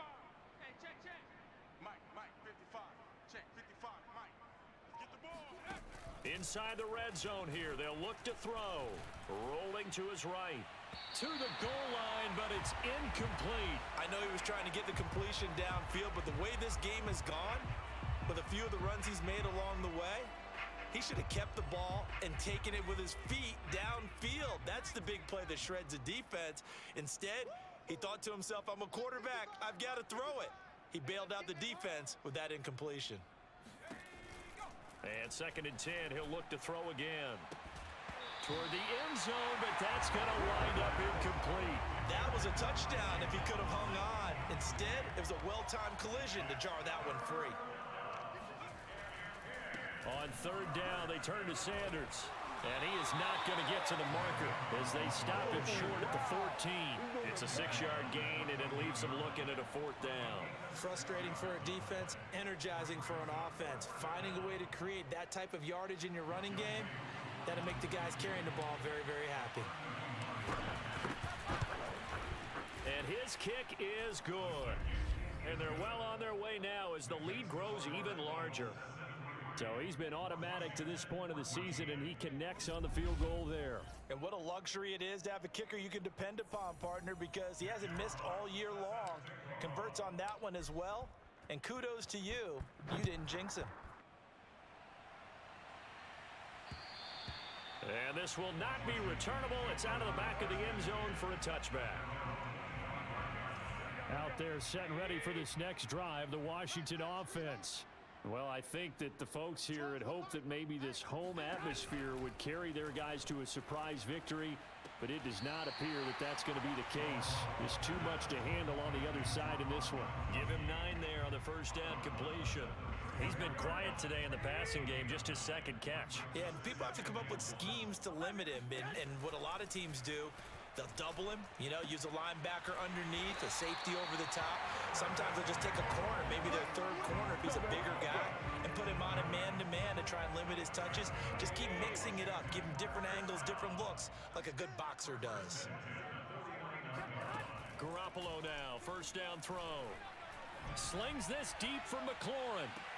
And he's across for the touchdown. That man has been wrecking Darius Slater, but he had him in check for like 4 quarters. He got lucky twice. I did, my good man. That's a whole lot of points still to be down, but congratulations, they're still fighting, and they scored another touchdown. My old high school coach used to say, Charles, he said, sometimes you win, sometimes you lose, and sometimes you wish you never had showed up. Could have saved the gas money, the hotel, what have you, huh? Extra point try now for Sacco.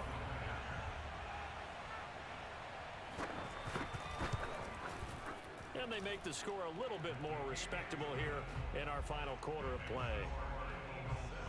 So a 75-yard scoring drive on just 3 plays. And the result, a touchdown for Washington. The kickoff team on the field now as they will send this one away. This one fielded at the 5. And he'll get it up past the 20 to about the 22.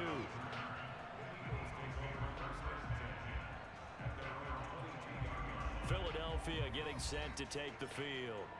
And right about now, heck, they might be wishing they did not have a bye week coming up next week. It appears they're going to go into that week off in high spirits as they've got this one well in hand. It'll be Sanders to begin the drive. And for one of the few times here today, this run's not going to go anywhere. The Eagles going to take the first of their timeouts.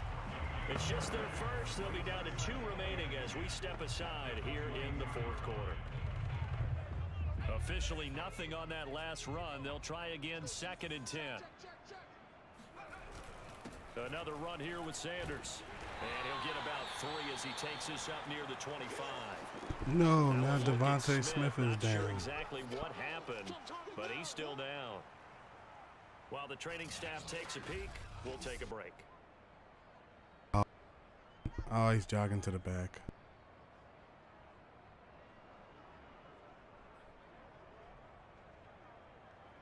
The Eagles on 3rd down. They've converted 3 out of 5 thus far. This is 3rd and 7. He'll look to throw. Flush to his right. And Shark calls it in. And he'll be out of bounds right at the 40. So it's Eagle football here as we get you reset. Not totally home free yet, but it's looking good as they come up 1st and 10. The Sanders on 1st down with a little bit of space as he works his way forward, a gain of 4. Now it looks like he'll throw here. And this throw incomplete. Now the defender all over him that time, but it's going to lead to 3rd down. My first thought is surprise because Damn, that's one of the better Devontae Smith tight ends has a broken around, and I've finger. seen him pull in balls I gotta like this big. readjust.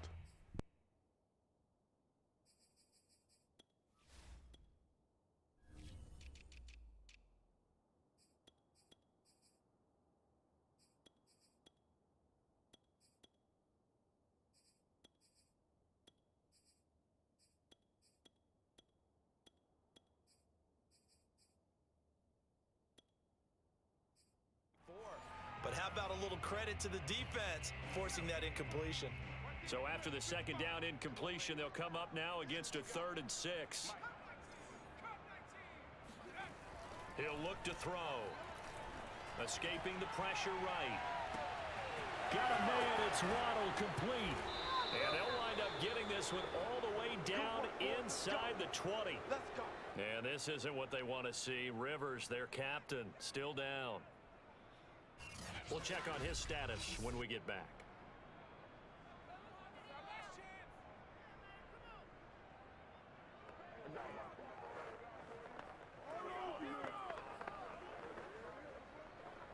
So the big play means just like that, they'll operate from the red zone now on 1st down.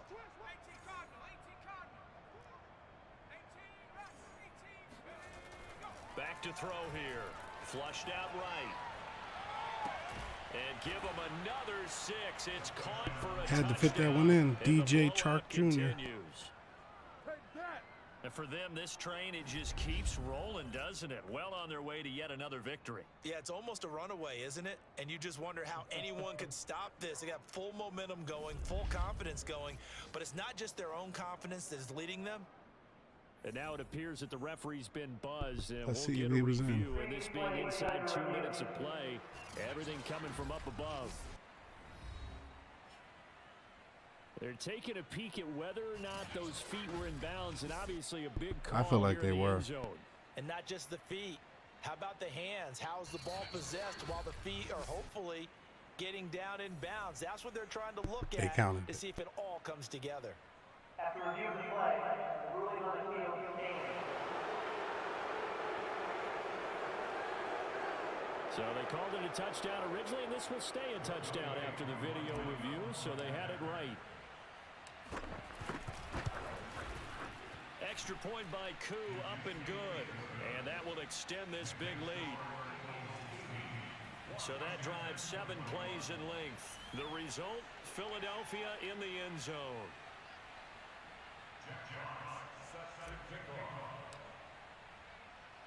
Set now to kick this one away, and off it goes.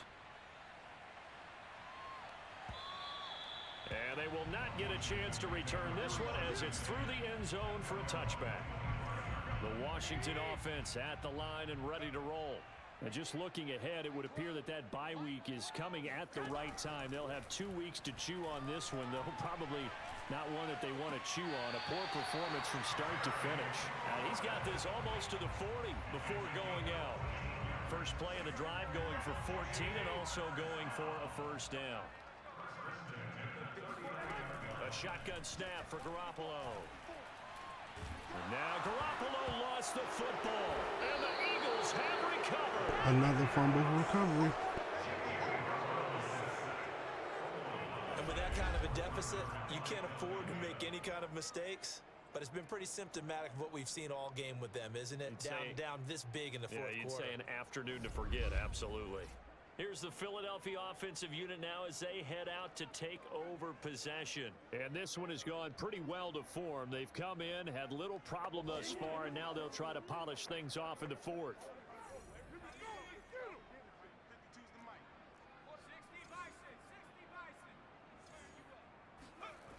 They'll come out throwing here on first down. Eluding the pressure right. Open man right side is Shark. And out of bounds all the way down at the 3. 18 yards that time to push him up first and goal. Partner, I have to tell you, just one word keeps coming to mind from watching them this afternoon, and that's impressive. They have been impressive from the opening kickoff, and they haven't let up here even into the fourth quarter. Let's go. 60 Bison, 60 Bison. Bronco 80, 19 tight, 19 tight. There they go. They'll look to throw here. To the end zone, but it's incomplete. They are certainly not letting up on the pressure in this one, and oftentimes you hear this expression, all gas, no break from defenses. But in this case, it's the offense still throwing the football up big in the fourth quarter. 2nd and 3. Sliding out of the pocket. And they are going to score again. Yet Another QB score. Touchdown as they just add to their totals. Well, business as usual for them. Well on their way to another victory. Riding a serious wave of momentum from what we've seen. And so far, they haven't met their match. So if you're going to play this team in the future, your mission is clear. You better be ready to play and match their firepower.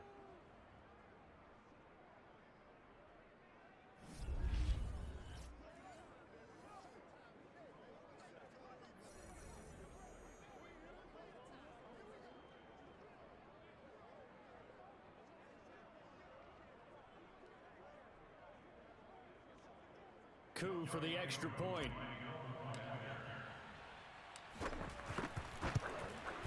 And this one was over a while ago as they just add on to their big lead.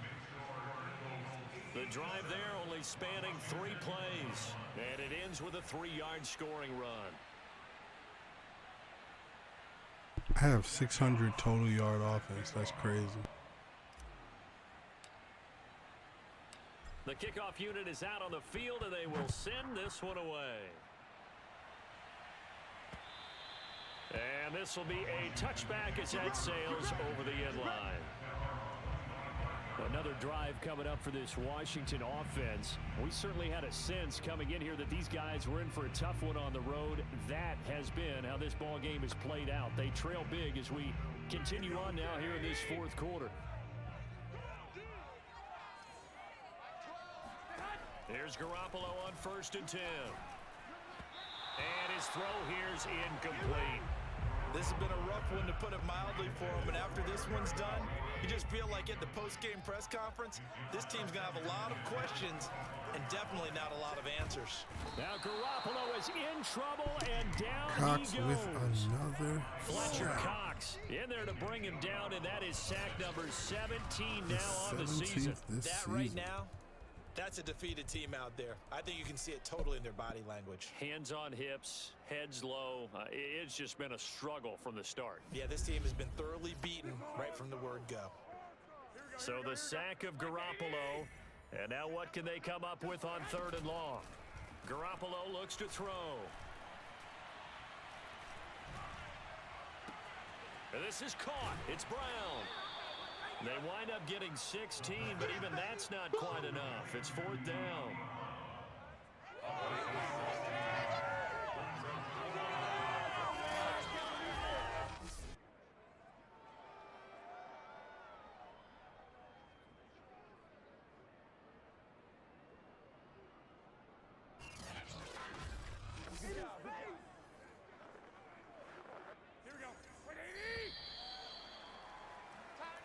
That's the game. We are now 9-0. Explosion help leading them to victory, and the defensive guys, they're just saying, hey, put those points up every week. We'll just keep winning.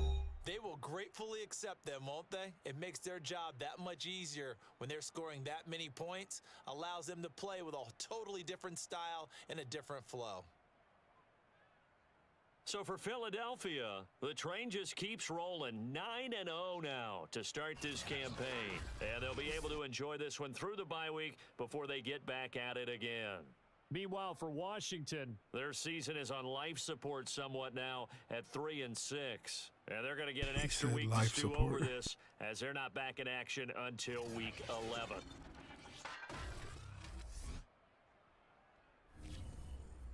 I threw 5 touchdowns. Let me see what the stats are. I threw 5 touchdowns and no interceptions. And Miles Sanders had a touchdown. Najee Harris had a touchdown, and I ran for 2. Good stats.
So this is where I'm going to stop the stream. I had awesome time playing with you, awesome fun, but it's been a long holiday run from prep to just chilling. So I'm going to shut this one down here.